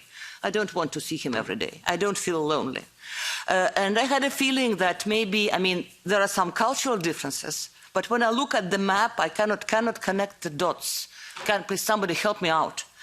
In France, Sweden, and Romania, we have one of the highest loneliness indicators, but I cannot see what are these cultural denominators there, or economic ones. Why does this happen? Or, let's say, the most lonely people, according to the survey, lives in Bulgaria and Greece, which just, it's not easy for me to understand. There are different communities, there are different traditions and so on. So just how, if you take into account these cultural differences and what is behind these numbers? Now, after listening to that, I have a feeling that this is more maybe economic thing than cultural, but maybe I'm not right. We love here, of course, in Brussels speak that Europe is melting pot and whatsoever, well, you're all Europeans, but we definitely have huge cultural differences. And how is this possible? That having them, we have so many in common if it comes to loneliness. Thank you. Thank you. And then Mrs. Ohisalo from the Greens. Thank you, Chair, and thank you very much, panelists. When we talk about loneliness, we often think about individuals, but as we hear here today, instead we should ask what is the society that actually produces loneliness? What is the society that creates social exclusion? And even though we know that we live in a society where social media is ever more dominant all the time, we are increasingly lonely. We need more planning and housing solutions that strengthen communities, creating social spaces, as we hear. We need to enhance access to hobbies, putting enough resources to learning opportunities, and strengthening education in interaction, communication, and emotional skills. And we know that investing both to preventative and intervention measures are equally important. So yes, today we hear that we need more and we need better data. That is why I would like to hear more from the Commission side about your plans on gathering the data. Maybe could you elaborate a bit about the researchers' questions here or wishes here? And also a question for the researchers, how do you reach the hard-to-survey populations regarding loneliness, the people who normally don't answer to surveys? Thank you very much. Thank you. Then Mr. Arvanitis from the left. Ευχαριστώ. Μιας και αναφέρθηκε η Ελλάδα από τη συνάδελφο από το Renew, που είπε για την Ελλάδα, θέλω να σας πω ότι στην Ελλάδα δεν έχουμε μοναξιά, έχουμε απελπισία. Είναι μια άλλη κατάσταση. Και θέλω να σας πω ακόμα ότι είναι φανερό ότι η μοναξιά δεν είναι το ίδιο να είσαι μόνος. Αυτό είναι πολύ σημαντικό να το πάρουμε υπόψη. Λοιπόν, εγώ θέλω να πω κάτι, γιατί και ακούει και η Επιτροπή. Γιατί χρησιμοποιήσατε τη λέξη απελπισία σε ένα πολύ ωραίο θέμα και πρέπει να καταλάβετε και εδώ οι συνάδελφοι, όπως εγώ έχω γίνει πολύ πιο... έχει ανοίξει το μυαλό μου πάρα πολύ ακούγοντας την εμπειρία από τη Σκανδιναβία ή από τη Γερμανία. Πρέπει να καταλάβετε κι εσείς τι γίνεται στο Νότο, στην Ελλάδα. Όταν δηλαδή αυτό που το θεωρείτε εσείς δεδομένο ότι υπάρχει συλλογική σύμβαση εργασίας, ο Έλληνας εργάτης δεν την έχει. Ότι είμαστε πρώτοι στα εργατικά δυστυχήματα, οι άνθρωποι είναι αναλώσιμοι. Εμείς περάσαμε μια χρεοκοπία. Συν τον πόλεμο, συν τον COVID, συν απελπισία. Αυτό λοιπόν, εγώ δεν είπα τυχαία στην πρώτη μου τοποθέτηση ότι δεν πρέπει να είναι αυτά προβλήματα πολυτελείας. Γι' αυτό λοιπόν ρωτώ, όταν δίνουμε μάχη να γίνει νόμος η Ευρωπαϊκή Οδηγία για τον κατώτατο μισθό, ακόμα στην Ελλάδα δεν έχουμε τον κατώτατο μισθό, δεν έχουμε συλλογική σύμβαση. Είναι δυνατόν να προχωράμε στην πολύ ωραία κίνηση και κάνω την ερώτηση για το πώς θα φτιάξουμε κήπους στους χώρους εργασίας. Μπορώ να σας πάω στους κήπους της Μανολάδας. Θα σας εξηγήσω άλλη στιγμή. Μπορούν λοιπόν οι χώροι εργασίας να προωθήσουν αποτελεσματικά το αίσθημα του ανήκει, να διασφαλιστούν πρωτίστως τα βασικά σε όλα τα κράτη-μέλη. Αλλιώς δεν είμαστε ένωση. Ευχαριστώ. Thank you. And next on the list who has asked for floor, I have Mrs. Zakaria from the non-attached. I will speak in Greek. Και εγώ για την Ελλάδα θα πω. Η μοναξιά είναι συνώνυμη με την αποξένωση των μελών της κοινωνίας. Είναι ο καπιταλισμός και το κυνήγι της ανταγωνιστικότητας που τον ενισχύει. Ο ατομικισμός έναντι της μαζικότητας στη δράση των μελών. Εκτός από τα κοινωνικά πρότυπα που προβάλλουν τα ΜΜΕ και τα social, θεωρώ ότι αποτελεί πρόβλημα ο ελάχιστος ελεύθερος χρόνος που διαθέτουν οι εργαζόμενοι, όπου σε κάποιες χώρες έχει θεσμοθετηθεί η αύξηση του ωραρίου και η αυθαιρεσία των εργοδοτών στην επιβολή υπεροριών. Το πρόβλημα χρόνου είναι πιο διωγγωμένο στην κατηγορία των γυναικών που συνήθως αναλαμβάνουν περισσότερα βάρη οικογενειακά, όπως φροντίδα σπιτιού, παιδιών, ηλικιωμένων, αμαία και αρρώστων. Το ίδιο και τα παιδιά που ζουν ένα αποξενωμένο οικογενειακό περιβάλλον, αφού οι γονείς λείπουν συνήθως στη δουλειά, το σχολείο είναι ανταγωνιστικό και απαιτεί τη λειτουργία της παραπαιδείας για τη μόρφωση, όπως το φροντιστήριο που αφαιρεί χρόνο, και τέλος η εξάρτησή τους από το διαδίκτυο και τα πρότυπα που περνάει αυτό στη γενιά τους. Δεν ξέρω αν η έρευνα μπορεί να μας δώσει περισσότερα στοιχεία για το πού παρουσιάζονται τα μεγαλύτερα ποσοστά, αν είναι στα αστικά κέντρα, στα ημιαστικά περιβάλλοντα, στην ύπαιθρο, στα χωριά, στις μικρότερες τοπικές κοινωνίες. Η πολιτική πρόταση θεωρώ ότι είναι να αυξήσουμε τον ελεύθερο χρόνο και να χρηματοδοτήσουμε τον δωρεάν μαζικό αθλητισμό, τον δωρεάν κοινωνικό πολιτισμό, τους πολιτιστικούς και λαογραφικούς συλλόγους που δίνουν διέξοδο και κοινωνικοποιούν τα άτομα της κοινωνίας. Ευχαριστώ. Thank you very much. I have no more speakers' requests, so we then go to our experts for answers, and we start with Professor Pamela Qualter. Thanks very much. First of all, I just want to say what an amazing set of observations and some really excellent questions. I'll try and answer as quickly as I can and cover as much. First of all, I thought the comment about loneliness and being different to social isolation is a really important one, particularly when we're thinking about interventions. I'm sorry, I have to interrupt you because there were more requests from the floor. So I apologize. My apologies, Mrs. Mai. Yes, sorry, Chair. I should have waved more obviously. It was my mistake. No, I wanted to thank also the panelists for their interventions and for sharing the knowledge that they have, which obviously is knowledge that is still being produced. I have maybe two specific questions to Michael Loerman. You mentioned that loneliness in the United States, there has been research, has a very severe effect also on the economy. I think you said $150 billion is being lost. Do you have any idea what this is in the context of the European Union? Is there also maybe some knowledge about this effect of loneliness? And all of you mentioned loneliness in a social and economic context, but also in a mental health context, maybe linked to safety and security in our societies. I think Professor Loerman, she also mentioned that safety and security and also our democratic stability could be under threat when loneliness is taking place under certain groups of people, not everyone. Can you share a little bit more of that and maybe what kind of research you're doing there? Thank you. And sorry, Chair. So now I think we have no more speaking requests in Catch the Eye. So I now give the floor to Professor Qualter. My apologies. Yeah, no problem at all. Just coming back to the distinction that was made between loneliness and social isolation is correct. They are different. They are sometimes related, though. But what it means is that we need to be thinking very carefully about the interventions. So we have interventions. Most of the interventions that are available are about increasing social connection. That will help when the loneliness comes from a lack of social engagement with others. It won't help when that's coming because of political disconnection.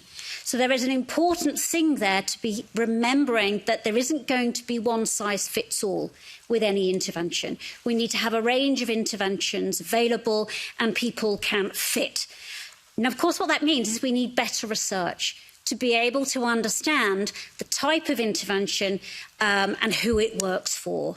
At the moment, we look on a global level. Is it having an effect?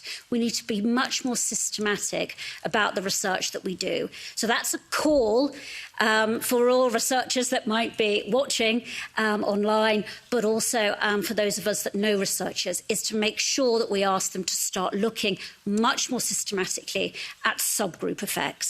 So who does the intervention work for, not just overall?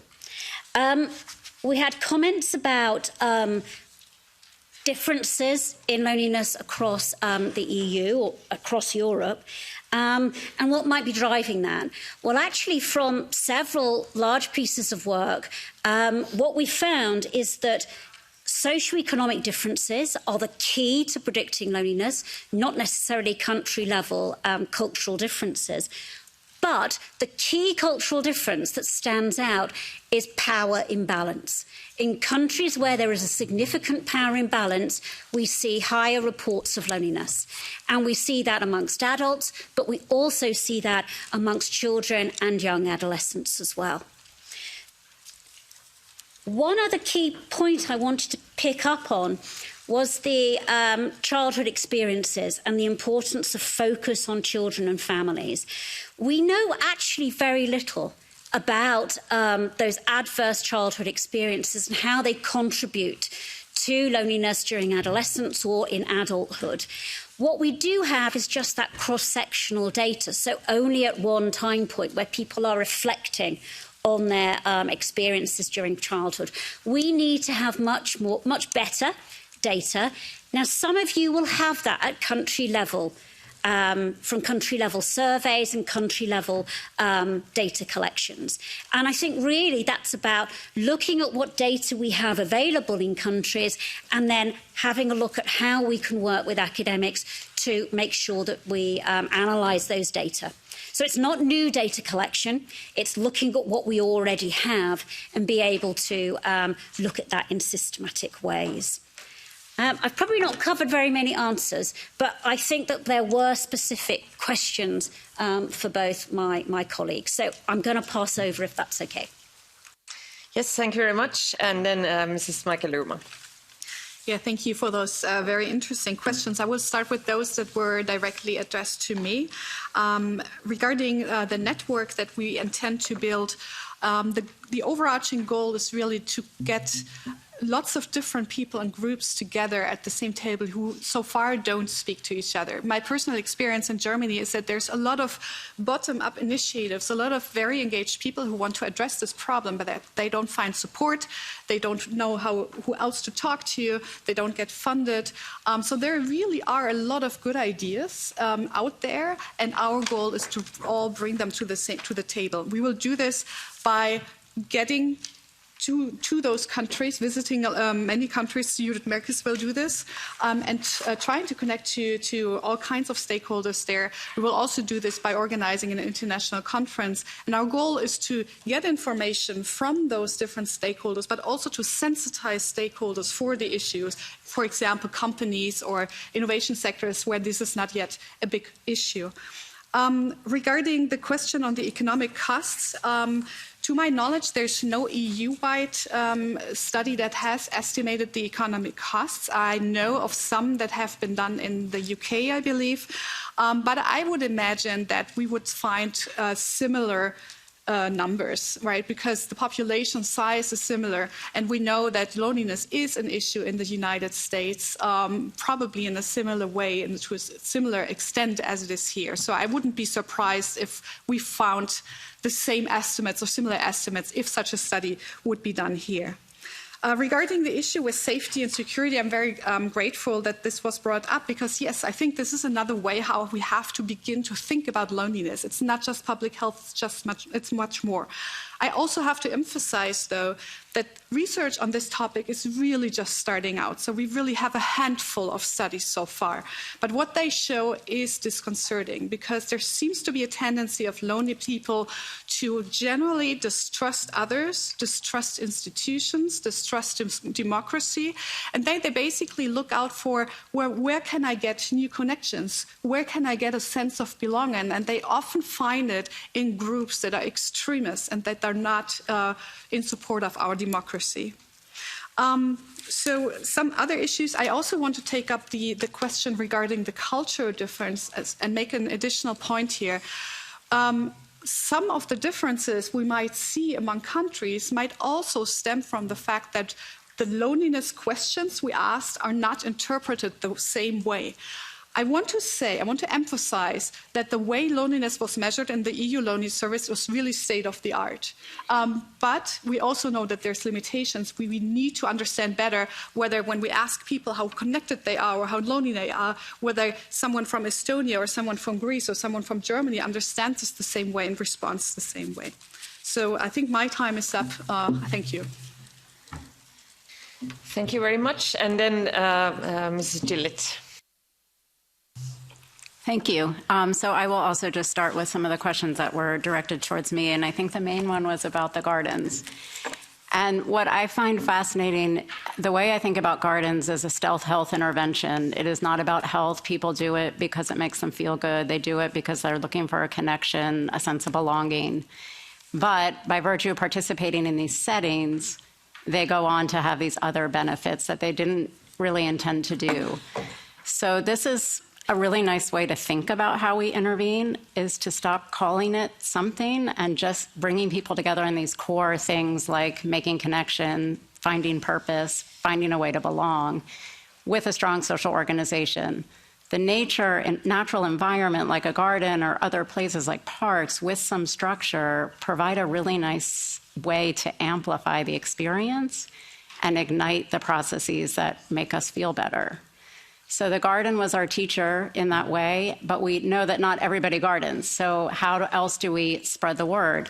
So that, and extend reach. So then that opens up this idea of nature-based social prescribing, because now we've linked with the health system and we've shown that this could be a pathway to address some of the root causes. For example, if you were to go to your doctor because of chronic pain, the knee-jerk reaction might be to provide a prescription for a drug.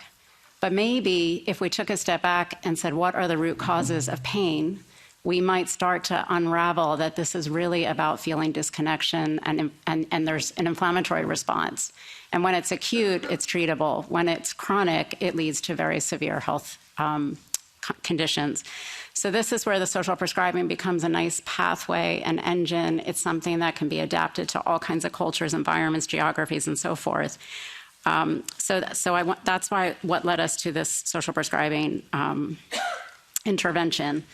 The other thing that I wanted to say was that no one and no place is immune to loneliness. We understand the differences between countries, but the story of loneliness and the flip side is sort of like flipping the script and thinking about connection, is that everybody interprets it differently. So this is the idea that we have these definitions, we have scales, that typically work and are validated, and they've been used in many different languages. But what we're finding in Reset Us and in these 6 countries that we're working is that people come to this term very differently. And so for each project, we've had to be flexible in how we push forward the intervention. How do we recruit people? They may not want to talk about loneliness, but they can relate to the idea that maybe they don't have strong connections or they'd like to improve their connections. So I think there's a need to keep an open mind of how we do this. There isn't going to be one way, and that across cultures, communities, and nested within each neighborhood, there could be a very different way of addressing it. The other thing I wanted to mention, which we haven't talked a lot about today, is the issue of youth and existential loneliness. And this is another facet of loneliness that is rooted in trust and hope. And when I think about, for example, Valencia and the recent floods and how the young people are affected, it's absolutely devastating for everyone. But when you hear the interviews with young people, you realize how vulnerable they are, but on so many levels. How do we keep an eye out on this and use loneliness and the idea of connection to create trust, to know that there's a system there that is going to take care of people? So this is another angle on the youth-focused loneliness, and we've been dabbling in the area of youth-based social prescribing, bringing youth in as co-creators and helping us think about what this program looks like for young people.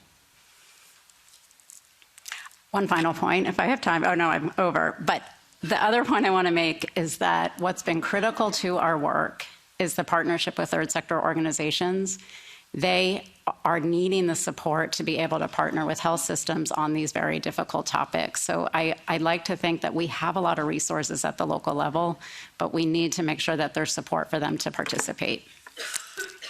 Thank you very much. And since there were also some questions for the Commission, I will also give the floor now to Mrs. Ivankovic-Knežević for a few minutes. Thank you very much, and I will try to be super quick. Regarding the question on data, I have to say it's a very important issue because data, they differ a lot from the member state to the member state, and they also differ within the member states. We have seen from the research done by our colleagues that there is a bit rural and urban divide, but there is no loneliness-free zone, if I can say so. This is something that we have to take into account. The areas where the services are available and affordable helps a lot, but we need to get there. Regarding the funding, there are already mentioned these two big and large Horizon projects. There is a lot of further possibilities within Horizon to address the topic, but what we see and what we believe is that we need to find a way how member states take on board this topic and reflect inside what is really happening and how to address it, because that's where the problem is going to be addressed. On the social media and youth, I know that our colleagues from JRC are planning a lot, and there will be activities in this regard. And I also think that with the intergenerational fairness strategy that will be prepared within the new Commission, which will address the issue of youth and also elderlies in a way to show the fairness approach in all its essences, I do believe that this issue can be covered as well. Thank you. Thank you very much. Thank you very much to all of you for these very interesting interventions and for answers to the questions. As the Employment Committee, we are also very happy to have the Subcommittee on Health, Sant, here with us today. So next, I'm very honored to give the floor to Mrs. Catarina Martins on behalf of the Sant Subcommittee. Thank you. I will speak in Portuguese.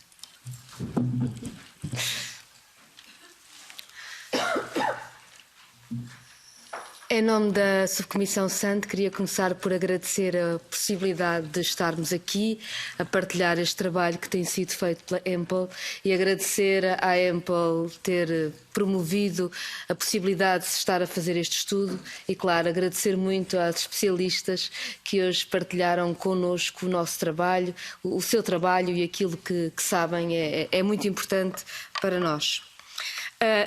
Nós sabemos que os problemas de saúde pública têm muito de determinantes sociais e, portanto, que a solidão seja estudada como um determinante social de elementos de saúde pública é muito importante.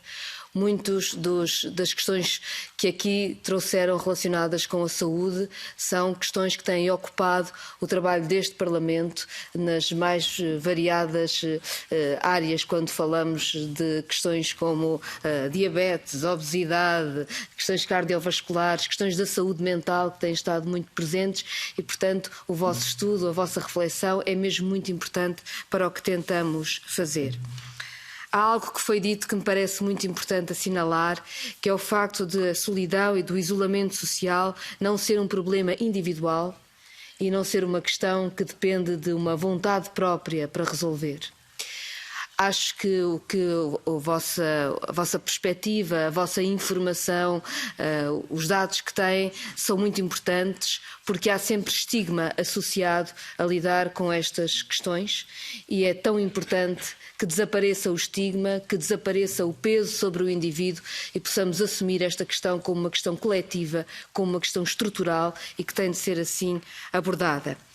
É muito importante, julgo eu também, o que nos disseram sobre a investigação que já existe e também sobre aquela que ainda não existe e tem de ser feita, quando falam de novas gerações, quando falam das questões do digital e do seu impacto nas várias gerações e também, como aqui a Sra. Diretora-Geral também expressou, a dificuldade de termos dados dos vários Estados-membros e de como é que conseguimos recolher e estudar toda a informação na diferença que tem, mas seguramente também nas semelhanças e naquilo que precisamos.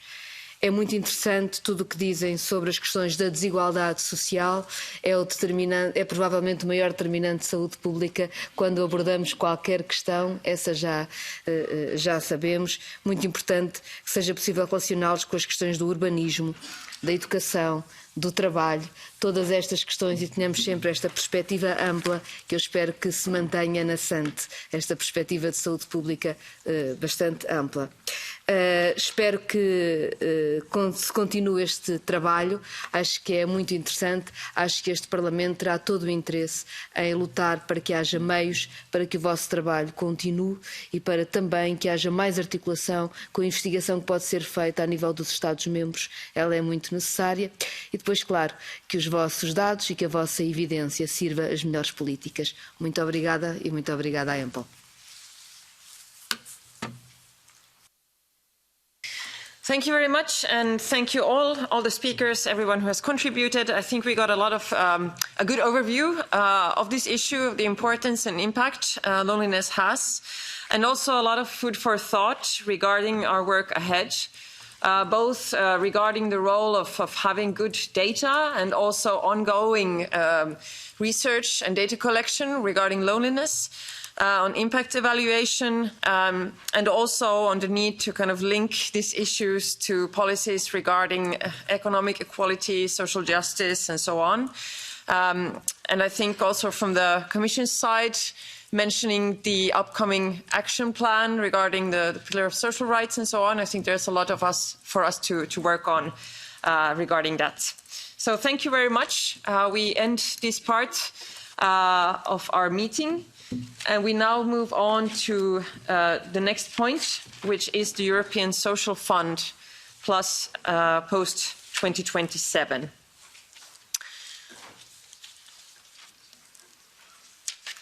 So the next point on the agenda is the consideration of the draft report and the amendments to the European Social Fund plus post-2027.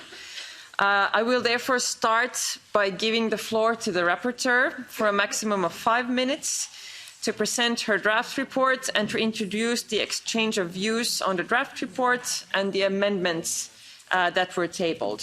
So, Mrs. Marit-Mai, you have the floor. Yes, thank you very much, Chair. And I'm excited to be a rapporteur for the first time on this really important topic on the European Social Fund. I think it's something that all of us have dear and close to our hearts. I guess all of us will have visited projects that have been supported by the European Social Funds and have seen how valuable these projects are for the people that participate in our societies and that receive that support. I recently visited a school that could hire double the number of job coaches to support young students entering into the job market that otherwise would have trouble entering into the job market. This supported by the European Social Fund. Therefore, I'm happy that we're here together today to discuss this important topic, the future of the European Social Fund. The European Social Fund already exists for decades, and it's the European Union's main instrument for investing in people and supporting the implementation of the European Pillar of Social Rights. It has a budget of 142 billion for the current MFF period. The ESF Plus provides an important contribution to the EU's employment, social, education and skills policy. The ESF Plus is the EU's main instrument to promote employment and workers who are fit for the green and digital transitions, and the main instrument to promote social inclusion and to tackle poverty. Now that the European Commission will present its plans for the future of the European Social Fund in the course of next year, it is our time to show the position of the European Parliament towards the fund. And in the draft report, I have highlighted a couple of aspects that are important. Let me list some of them, not exclusively. First of all, it is of utmost importance that the next MFF remains with a separate European Social Fund, a separate fund dedicated to these important issues. The specific aims and objects of the fund make it unique, and this uniqueness should be embraced. We see that the von der Leyen Commission moves more and more towards a union that mostly focuses on competitiveness. But we should not forget the rights and the needs of the people in the union. They are the ones that will make the competitiveness possible. This means that we need to continue to have a fund that is separate, that promotes employment and participation in the labour market, but not just that, also specifically protects the ones who need this protection most. And we have heard it in the hearing before, we need people to support, we need a fund to support people also in other aspects in their social lives. Second, I incorporated in the draft report people in specifically vulnerable positions and situations that the ESF Plus should target. These specific groups should be able to make use of the fund. Notwithstanding other groups, special attention should go to women and children in poverty, labour migrants and homeless people. That is why I propose an earmarking of 5% to tackle homelessness and an earmarking for the European Child Guarantee. I understand that the ESF Plus cannot solve these problems on its own, but the European Union is wealthy, and it's too wealthy to be able not to ensure that everyone has a roof over their head and no child grows up in poverty. I would like to thank my colleagues, the shadow rapporteurs. Most of them I have spoken before presenting this concept report, and I have received valuable input from them in preparation for the draft. I have received also many good and useful amendments. We will discuss them later on. And it shows how many of you agree on the importance of keeping the ESF as a strong, unique and separate fund and ensuring that the funds can be used for those that are in need the most. I think together we can make a great impact on the future of this important fund. And I'm very much looking forward to further contributions and to work and cooperate with all of you in the coming period. Thank you very much. Thank you very much. And I will now give the floor to the shadow rapporteurs for 2 minutes each. And first we have Mr. Bua on behalf of Miriam Lexman from the EPP.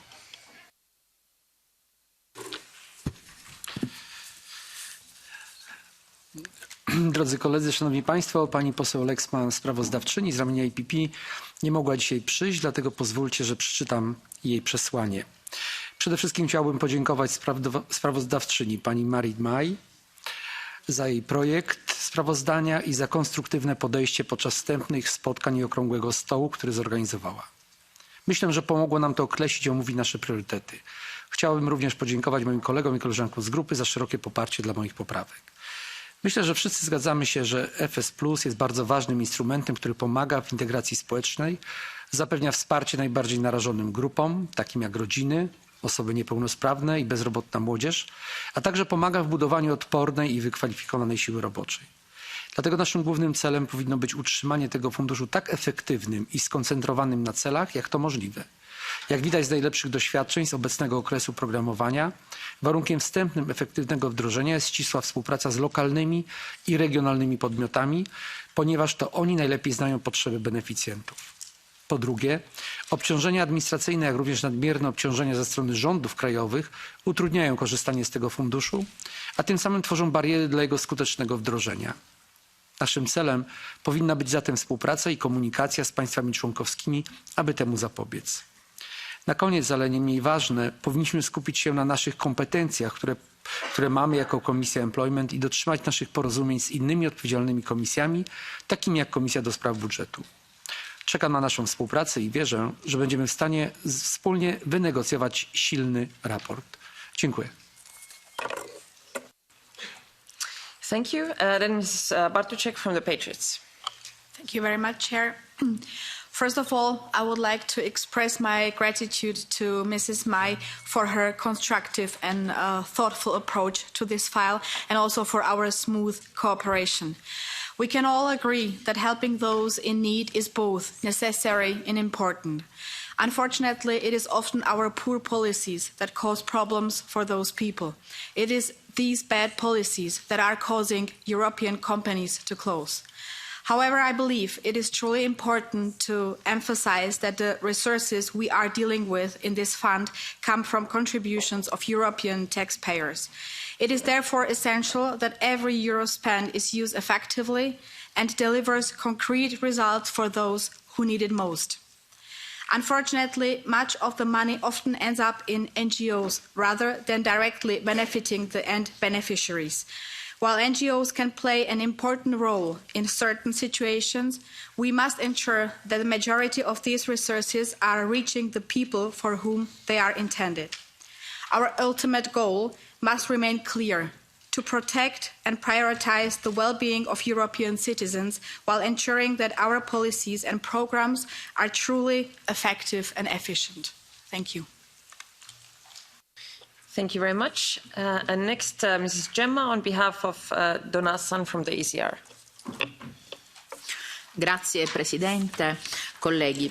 Con questo testo iniziamo a pensare a come vogliamo che sia la nuova programmazione post 2027.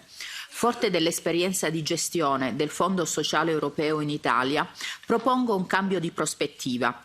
Nell'ottica di una maggiore coesione europea e per uno sviluppo dei territori si programmino gli interventi non più sui bisogni dei singoli individui, ma su quelli delle comunità in cui queste persone vivono, studiano e lavorano, siano esse le famiglie, le scuole e le aziende. Nel testo oggi in esame sono presenti richieste che non mi trovano d'accordo, poiché rischiano di indebolire il fondo e di rendere più difficile la gestione delle risorse del fondo da parte degli Stati o, nel caso dell'Italia, delle regioni. Mi riferisco alla richiesta di raddoppiare l'importo del fondo, il che significa dover trovare nuove fonti di entrata, ovvero nuove tasse per i cittadini. Ritengo inoltre sbagliato l'intento di dare meno flessibilità alle autorità nazionali e regionali per quanto riguarda l'assegnazione del fondo e di proporre obiettivi vincolanti fissando percentuali e numeri irrealizzabili che aumentano solo la burocrazia. Per questi motivi ho proposto emendamenti che mirano a lasciare maggiore flessibilità alle autorità nazionali e regionali nella spesa di fondi e che pongono l'attenzione verso le sfide legate alla diversità regionale e al calo demografico. Infine, chiedo che nel fondo si valorizzi maggiormente la formazione, soprattutto quella professionale, che è alla base per una buona transizione scuola-lavoro e per fornire ai nostri giovani gli strumenti per le professioni del presente e del futuro. Grazie. Thank you. And then Mrs. van den Berg from Renew. Thank you very much, Chair. Thank you, Marit, and your team for the lot of work you did until now. I think the draft report is a very good start to build on an even stronger ESF Plus fund in the future. I do have a few points that I would like to stress today, and there are 4 points in total. First of all, I believe it's crucial that the final report pays more attention to skills. Reskilling and upskilling are tools to include people in the labour market or prevent them from falling out of it. And this is the most durable way to prevent poverty and promote social inclusion. Second point I want to stress is I think that one of the greatest strengths of the ESF Plus is the expertise of the networks that are implementing it in the member stage, which includes regional governments, civil society organizations and other entities. We should really cherish this and ensure that important stakeholders in local economies and civil society stay involved. And I will add here that this does not mean that we should oppose to every change to the fund and its governance. Let's also keep an open mind and see whether a proposed reform is good or bad once we have the complete picture. Thirdly, I think we should be careful with earmarking. We all want more funds for the objectives we think that are most important, but increasing all the existing minimum percentages and creating new ones also have a cost. This approach goes against the partnership principle and results in significant administrative burden. I hope that during the negotiation we can explore other ways to ensure maximum impact of the fund. And finally, you will find some concrete suggestions to reduce the administrative burden. Here too, I think we should be open to innovative approaches and we should be leading by example. Thank you very much, and I'm looking forward to working further on this with the rapporteurs and the shadows. Thank you. Thank you. And next we have Mrs. Ohisalo on behalf of Ville Sömdahl from the Greens. Thank you, Chair. Dear colleagues, please allow me to share the following input on behalf of our Shadow Rapporteur, Ville Sömdahl. Thank you to the Rapporteur for a good draft report. We have submitted only few amendments. We find that it is very important that the ESF focus more on social inclusion and in that sense reflects the two objectives of the ESF Plus. For the EU to be a union of fair and inclusive societies, we need to lift people out of poverty. We are far from reaching the ending of homelessness by 2030 target. We need to have affordable and decent housing, but we also need efforts to help people in vulnerable situations, including poverty, homelessness, and mental health issues. We should have extra focus on Europe's children, where homeless children should be a specific target of the child guarantee. It is important that smaller actors like not-for-profit social services and social enterprises can have the capacity to be able to apply for funding. We call for the ESF Plus to deliver on the European Disability Rights Strategy 21 to 2030, and in particular to facilitate the take-up of the upcoming EU guidance on independent living and inclusion in the community, the upcoming framework on social services of excellence for persons with disabilities, and the disability employment package. And we are looking forward to cooperating on this important report. The task to eradicate poverty and social exclusion is more important than ever before. Thank you very much. And next I have Rudi Kennis on behalf of Estrella Galan from the left. Thank you, Chair. I will speak in Dutch. Allereerst wil ik me namens mevrouw Estrella Galan verontschuldigen voor het feit dat zij vandaag niet aanwezig kan zijn bij de behandeling van de amendementen op het Europees Sociaal Fonds na 27. Ik wil mevrouw Mai namens Estrella bedanken voor de gepresenteerde tekst. We delen de mening over het belang van dit fonds voor kwetsbare mensen in de Europese Unie. Om ongelijkheid en sociale uitsluiting te bestrijden. Om te voorkomen dat de kloof tussen diegenen die het allemaal hebben en diegenen die in de marge leven groter wordt. Daarom is het ook voor ons uiterst belangrijk dat de financiering na 2027 minstens verdubbeld wordt om aan alle behoeften te kunnen dekken. Maar we moeten ook de structurele ongelijkheden aanpakken. De kosten van het levensonderhoud, huisvestingscrisis, energiecrisis enzovoort. Allemaal veroorzaakt door de extreme liberalisering van de markt voor basisgoederen. Natuurlijk is het fonds meer dan welkom om in deze zin te werken, maar we hebben politieke bereidheid nodig om het fonds niet langer te gebruiken als een pleister voor wat het systeem de mensen aandoet. Dank u wel. Thank you very much. Next I have the Regi rapporteur, Kathleen Funchion, for 2 minutes. Thank you very much, Chair. First of all, like other colleagues, I wish to warmly thank MEP Mai for her draft report on the ESF Plus. I believe it's an excellent basis for a strong position and covers many progressive issues that I am in agreement with. The ESF must remain its own programme. It's the only one that tackles social inequalities through education, training and other socially based programmes, and any reduction in its status must be resisted. We want a strong, well-financed cohesion policy and a strong, well-financed ESF. We just need to be careful that we are united in demanding both these things and be clear that we don't want one at the expense of the other. And I have tabled an amendment to address this concern. So just from a Regi point of view, my main focus is making sure regional actors are fully involved. This must go beyond rhetoric and be hardwired into the ESF in future. I also support making sure all regions benefit, and I draw attention to the unique situation around the Irish border and propose actions around the issues like using the ESF Plus to help address housing crisis and helping communities to resource themselves regarding integration.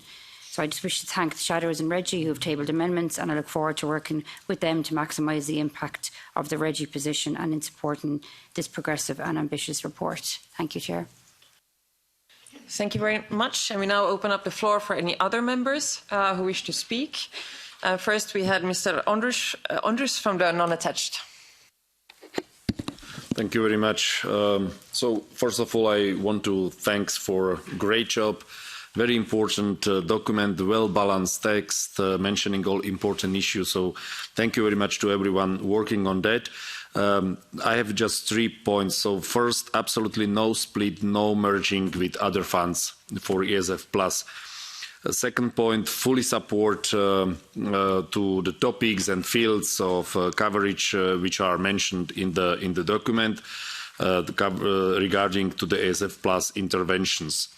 Third point, regarding the utilization of resources, I want to stress need to somehow easy or decrease administration processes in order to make funds available for people, for organizations and other non-governmental players at local and regional level who typically don't have huge administration capacities, because we need to balance the ratio between nationwide and local and regional projects.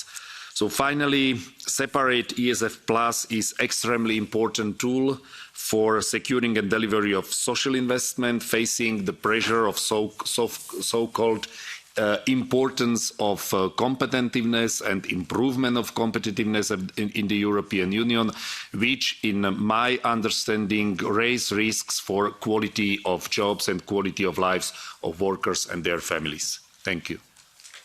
Thank you very much. And then we had Mrs. Zaharia from the non-attached.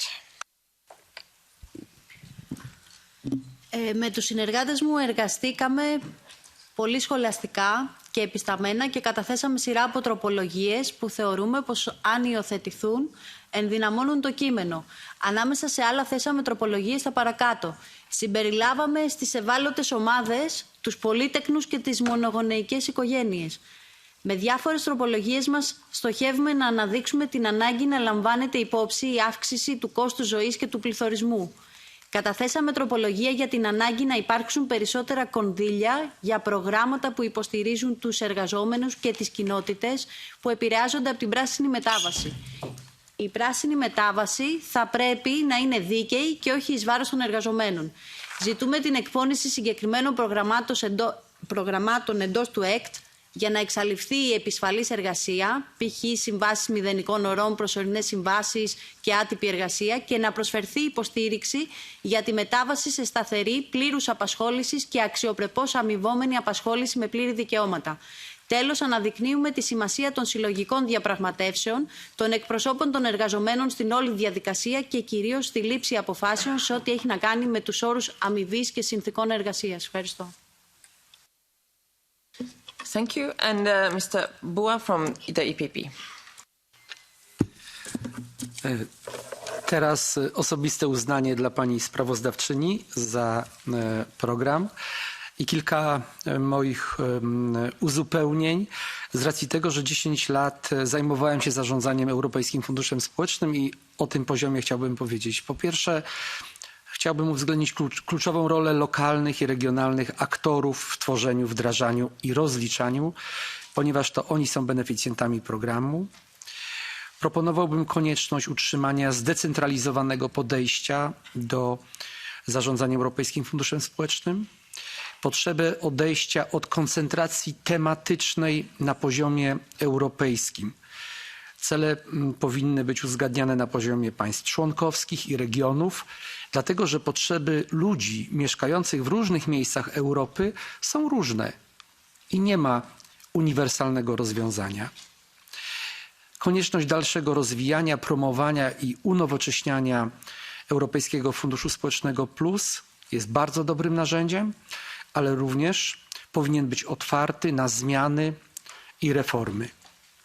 Ostatni punkt, potrzeba elastyczności, czyli powinniśmy mieć możliwość szybkiej reakcji na dynamiczne warunki społeczno-gospodarcze, czy też tak jak się teraz ostatnio wydarzyło, na warunki klimatyczne, które dosięgnęły mieszkańców Europy. Dziękuję bardzo. Thank you very much. I have no further requests for the floor from the members. So I then give the floor to Mr. Göran Jutte, Head of Unit European Social Fund Plus. Thank you very much, Madam Chair, and also a big thank you to Mrs. May for the draft report. I would like to note that we see that the ESF domains and types of actions remain very high on the agenda, both politically and practically.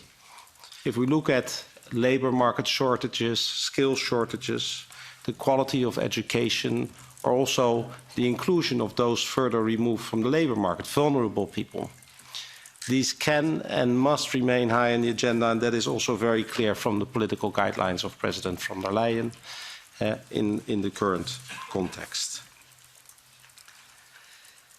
This is also reflected beyond the ESF in the work that the Commission is currently doing on the Social Climate Fund, which can be seen as complementary in this regard.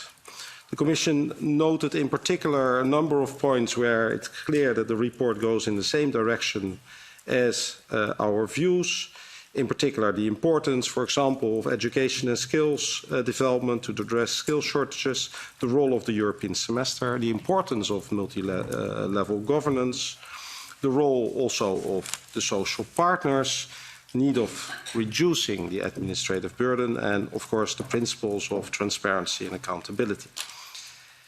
We also note that in the end, budget is limited by definition always.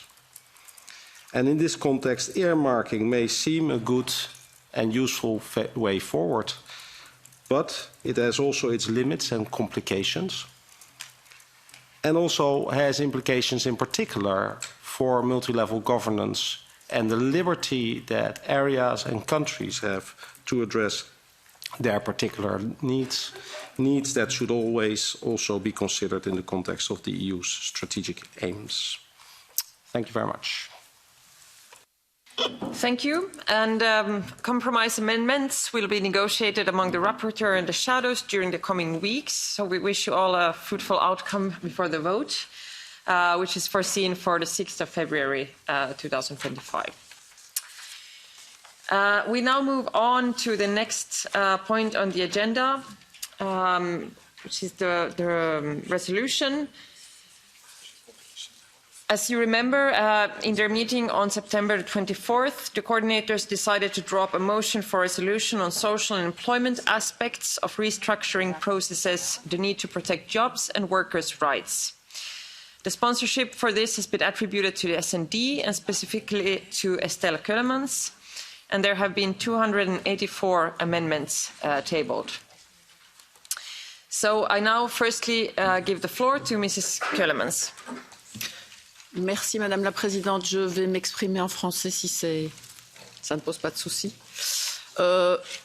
Voilà, donc effectivement, il s'agit ici bien d'un projet de résolution sur les aspects sociaux et liés à l'emploi des processus de restructuration et de la nécessité de protéger les emplois et les droits des travailleurs dans ce type de processus.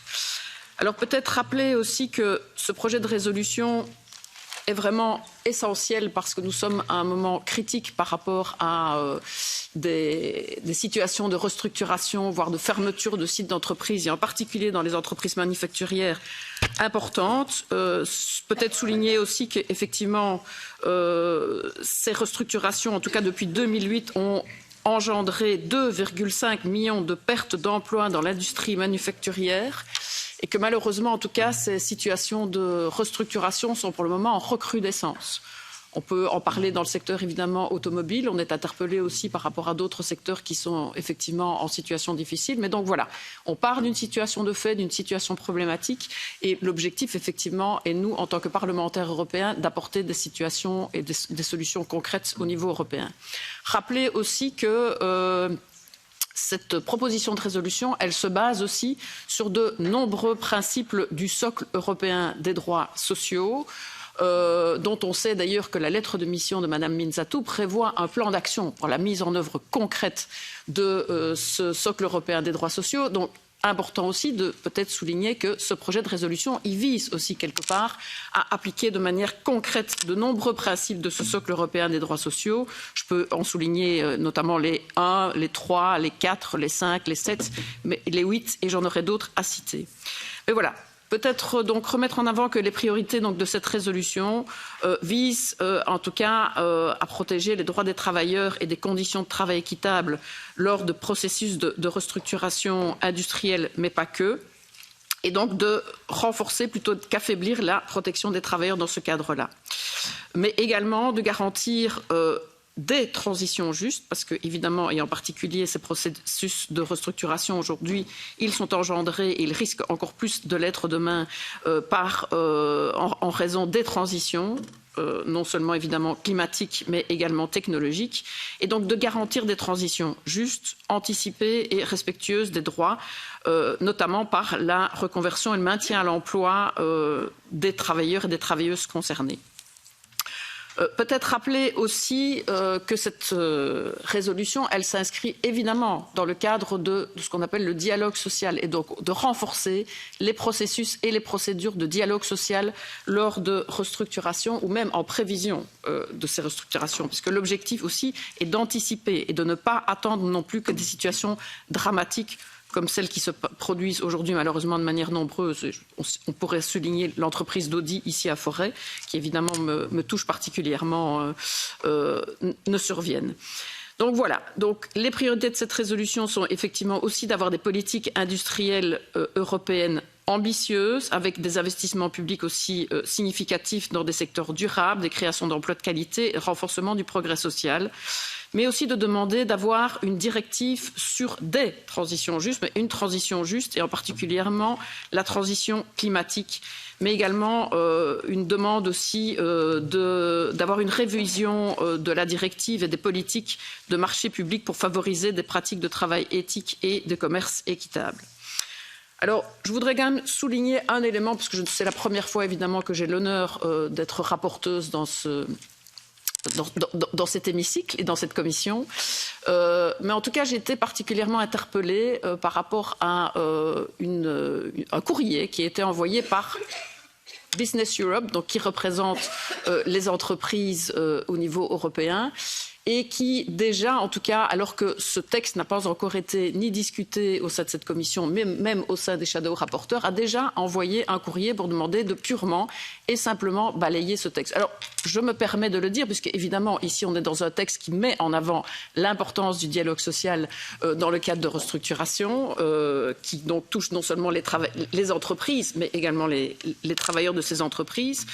Et donc voilà, c'est évidemment particulièrement interpellant et surtout quand on voit que ce projet de résolution, il vise à mettre en avant notamment la nécessité d'avoir une directive sur les transitions justes, qui sont notamment directive qui est réclamée par certains secteurs d'activité et particulièrement les secteurs d'activité, y compris les entreprises des secteurs manufacturiers, mais que également finalement cette interpellation de Business Europe est préjudiciable, en tout cas est interpellante au vu de leur position sur le respect du dialogue social. Mais nous aurons peut-être l'occasion d'en discuter. Mais je voulais quand même, ici, je suis un peu interpellée en tant que membre de cette commission d'avoir quand même une position patronale aussi dure par rapport à un texte qui, selon moi, était justement prône le dialogue social et la nécessité, en tout cas, de permettre aussi aux entreprises de vivre les transitions et des restructurations importantes.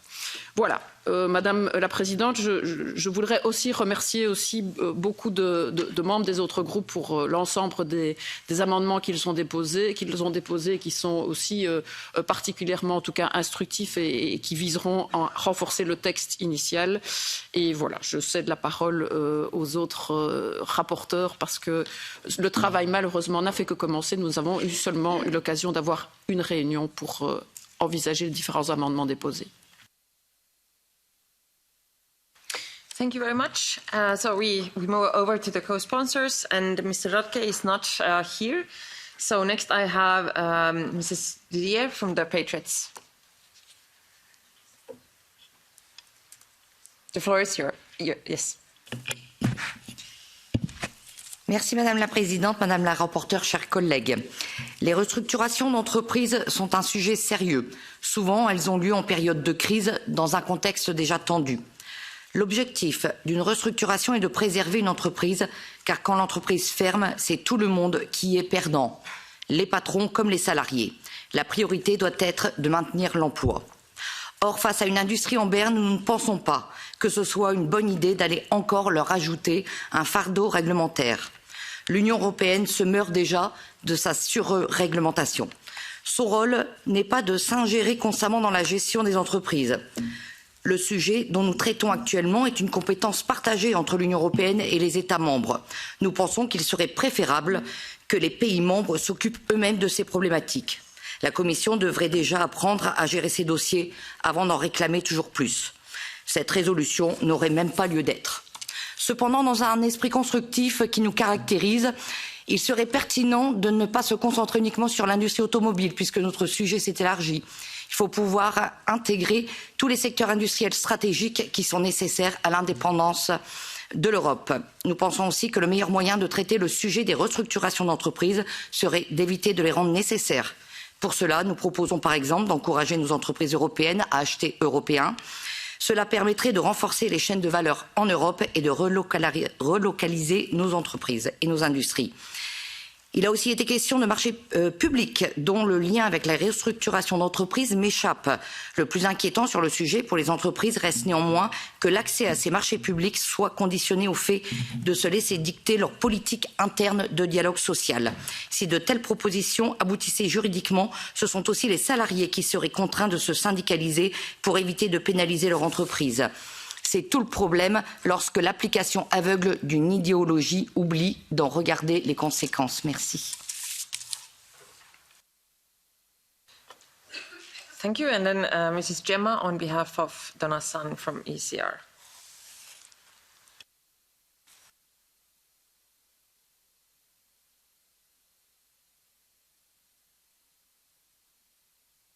Sorry, the microphone. Grazie Presidente, intervengo ancora per conto dell'onorevole Donazan per sottolineare quanto da lei segnalato. Questa risoluzione, dal titolo fin troppo promettente, non risolverà i problemi dell'economia e dell'industria europea, anche perché parte da una diagnosi sbagliata delle politiche dell'Unione sul clima. Bisogna cambiare rotta rispetto all'approccio ideologico del Green Deal, che non sta ottenendo i risultati sperati in termini di tutela ambientale, perché sta distruggendo di fatto una parte dell'ambiente, ovvero il contesto socio-economico dell'industria. Pertanto, gli obiettivi del Green Deal devono essere completamente rivisti e non soltanto ridotti, per evitare la chiusura di settori chiave della nostra industria e il conseguente dramma socio-economico della disoccupazione di massa. Nel testo della risoluzione non ho ritrovato quest'urgenza, anzi, si chiedono strumenti permanenti e condizionalità che non faranno che peggiorare la situazione delle nostre imprese.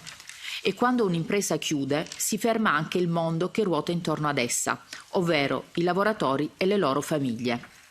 Non è possibile riuscire ad attuare la transizione da impiego ad impiego perché non si tratta di processi automatici. I lavoratori non sono robot da poter spostare da una mansione all'altra senza un'adeguata formazione. Invece di proporre nuovi atti normativi, sono convinta che serva investire nella formazione e riqualificazione della forza lavoro, rivedendo completamente gli obiettivi del Green Deal per garantire una boccata di ossigeno alle imprese europee. Grazie. Thank you. And next is Mrs. Van den Berre from Renew. Thank you very much, and thank you, Estelle, and your team for all the work on this report and the collaboration so far. I have a couple of remarks to make. First of all, I think it's clear to everyone that we need to restructure our economy. We need to focus more on strategic sectors. We need to switch to clean technologies. We need to use digital innovations. On a micro level, this means that companies have to change their processes and perhaps even the product that they make. That inherently entails restructuring.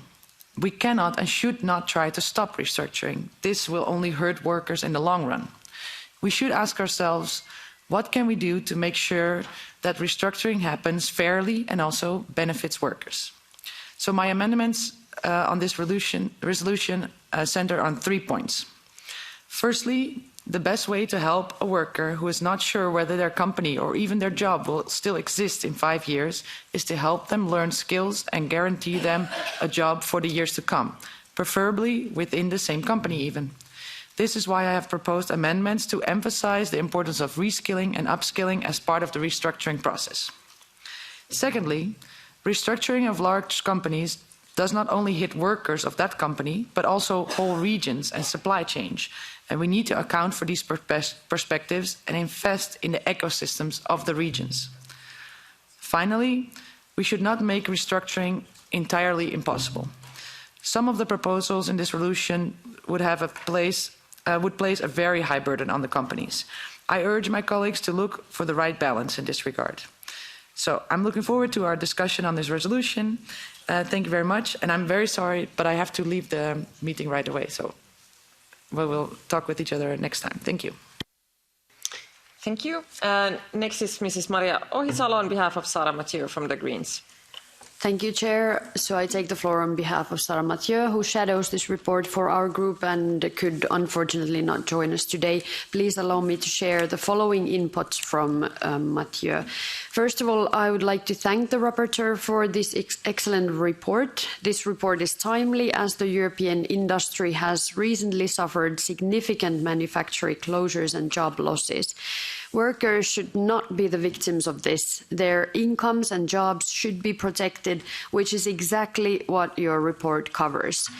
From a helicopter view, however, there is no reason to panic as jobs will get lost, but the twin transition will create new jobs. There will be no or hardly any job loss. Workers can benefit from this, at least if we set up the right policies.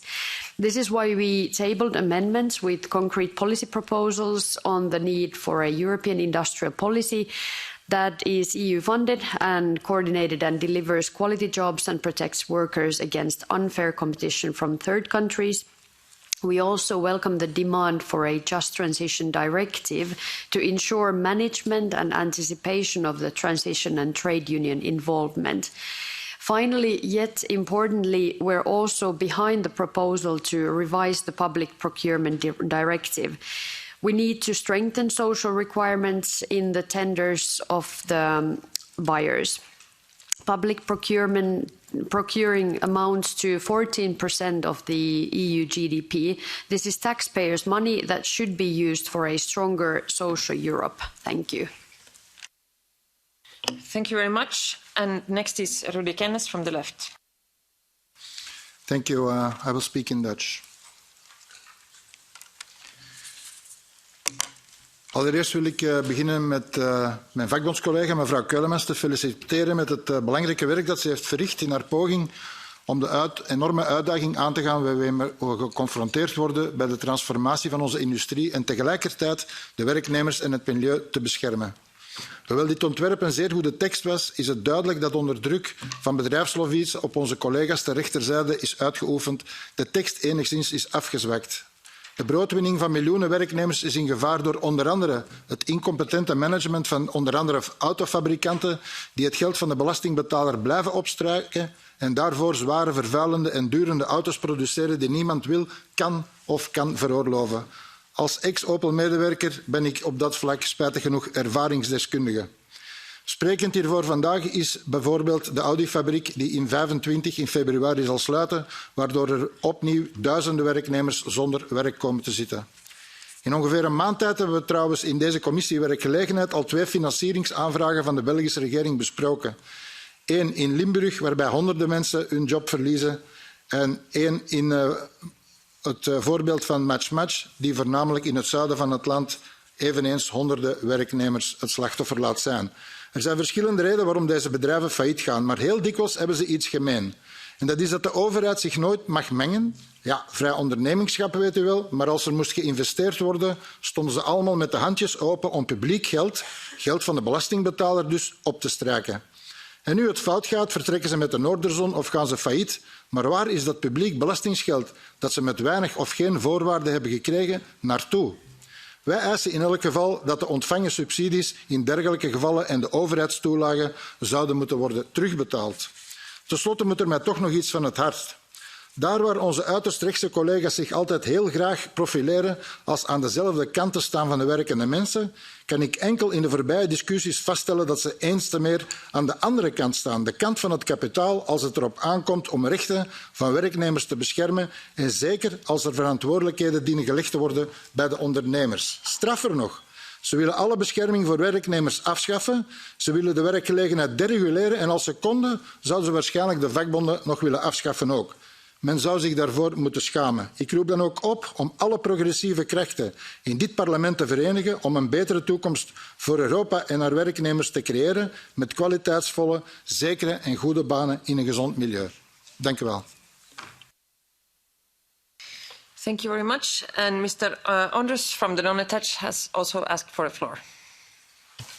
Thank you very much, Madam. And I also want to thank Madam Rapporteur and all those who participate in the development of this draft, because this is a very important issue, extremely important issue, which is abiding with the high risks for workers over the Europe and for their families as well.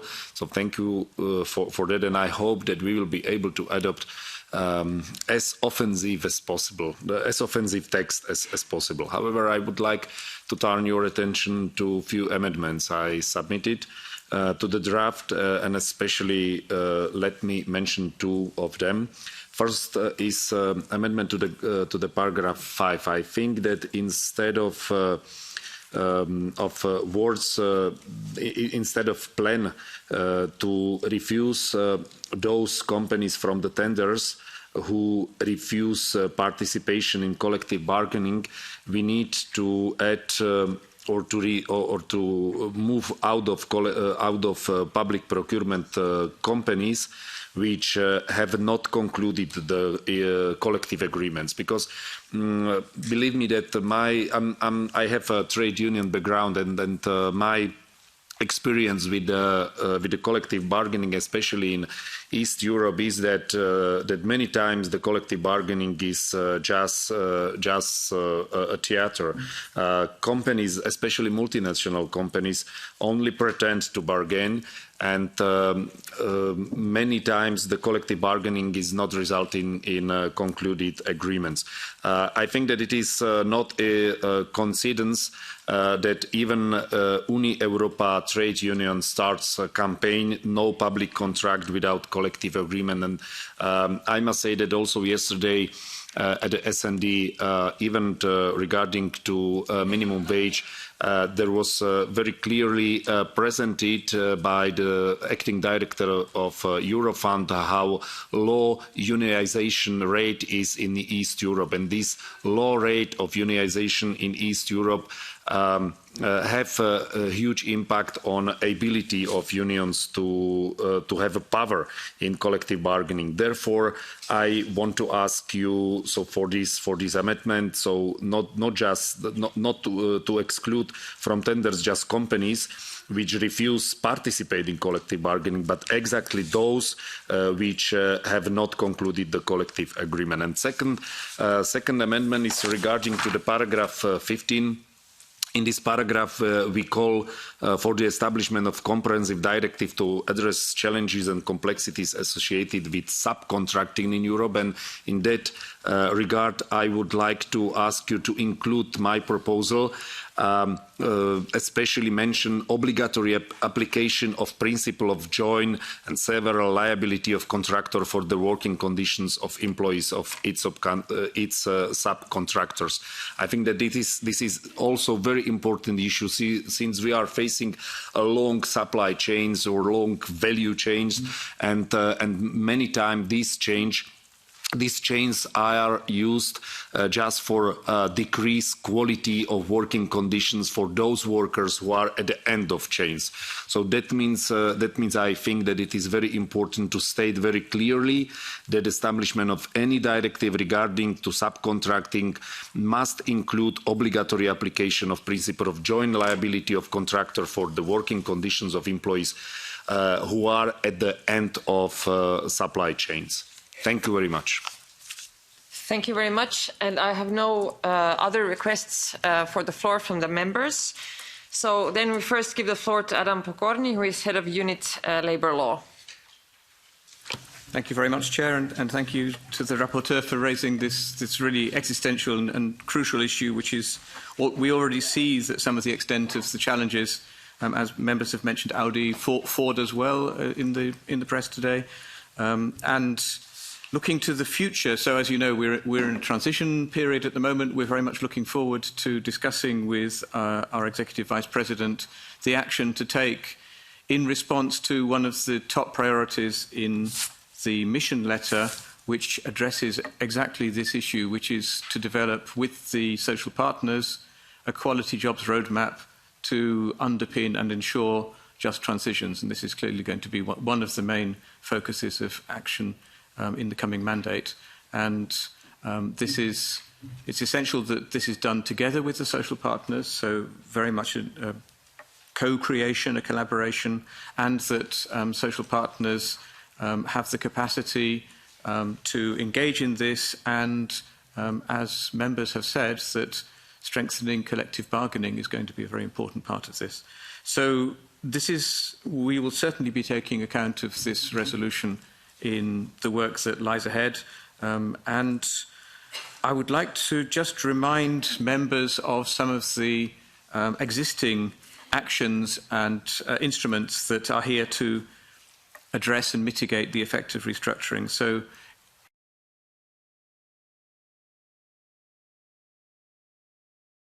collective redundancies, a general obligation on companies to inform and consult their workforce when there are changes in prospect, and also directives governing workers' rights during transfer of undertakings, and of course a directive where the proposal for revision is with the Parliament and Council at the moment, where transnational companies have set up European Works Councils to ensure that transnational issues are properly discussed and the workforce is consulted, their representatives are consulted.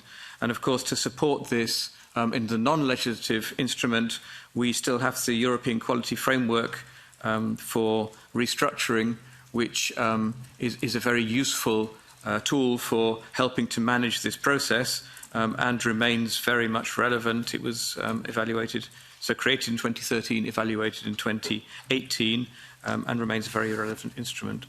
In terms of social dialogue, so we have a Council recommendation, the first legal instrument addressing social partners at EU level, on strengthening social dialogue, which also has recommendations for Member States to ensure that there is an enabling environment for collective dialogue at Member State level, particularly underpinned by the obligations in the Minimum Wage Directive, which have already been referred to, where this the representation falls below 80%, and we have dedicated funding programmes to support the capacity building of social partners and their information and consultation work with representatives of management, so to help fund social partners to engage fully and constructively in that process.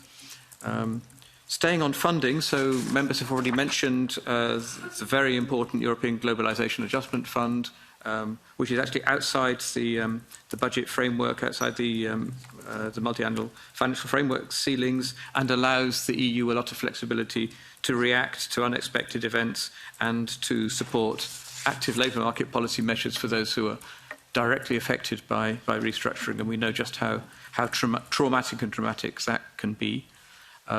We have, of course, the Just Transition Fund, and we are in the process of establishing the Social Climate Fund, also to help to address the consequences of the green transition on social aspects.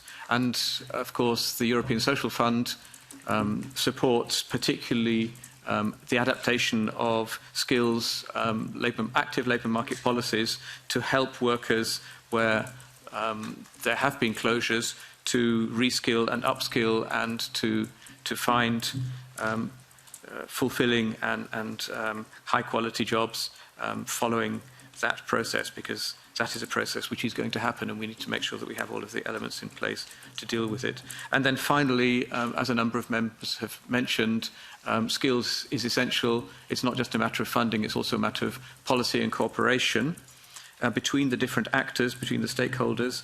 And as part of the European Year of Skills recently, the Commission promoted large-scale skills partnerships where all of the actors in the value chain, in the ecosystem, are involved in making sure that the training offer, the skills are identified, that the training offer is there, and that the workers are given the skills to support long-term resilience and competitiveness. And for instance, we have a transition pathway for the industrial ecosystem, which includes the automotive sector, so precisely to address these skill needs. And we will shortly launch at EU level a European Fair Transition Observatory, which will help to map and monitor the different aspects of a just transition. So we will have an instrument that will show us whether our policies are working as they should. Thank you very much. Thank you very much. And now to round up, I again give the floor to Mrs. Estelle Keulemans. 2 minutes. Bien voilà, je remercie en tout cas aussi les différents rapporteurs pour leurs propositions qui vont permettre effectivement d'avoir une proposition de résolution robuste à présenter en plénière, je l'espère, encore ce mois de décembre. Je remercie évidemment le représentant de la Commission. Mais évidemment, à l'entendre, c'est toujours un petit peu interpellant. On a l'impression que finalement, rien n'est à faire et que tout va déjà bien sur ces différents aspects. Je rappelle quand même, et c'était l'objet aussi de l'introduction que j'ai faite tout à l'heure, qu'il est question de renforcer les différents principes, en tout cas de les rendre effectifs du socle européen des droits sociaux. Or ici, comme je l'ai souligné aussi, on est vraiment dans la mise en œuvre de toute une série de ces principes et de manière vraiment effective et concrète pour les travailleurs et les travailleuses. Et puis comme ça a été souligné aussi, pour de nombreuses entreprises, parce que quand les entreprises sont confrontées effectivement à ce genre de situation, leur objectif n'est pas simplement de sauver des emplois, mais simplement aussi parfois de sauver leur activité. Donc voilà, j'ai foi en tout cas à ce que cette directive puisse être ce projet de résolution puisse être très inspirante aussi pour ce fameux plan d'action de mise en œuvre du socle européen des droits sociaux qui se trouve dans la lettre de mission de Madame Minzatou.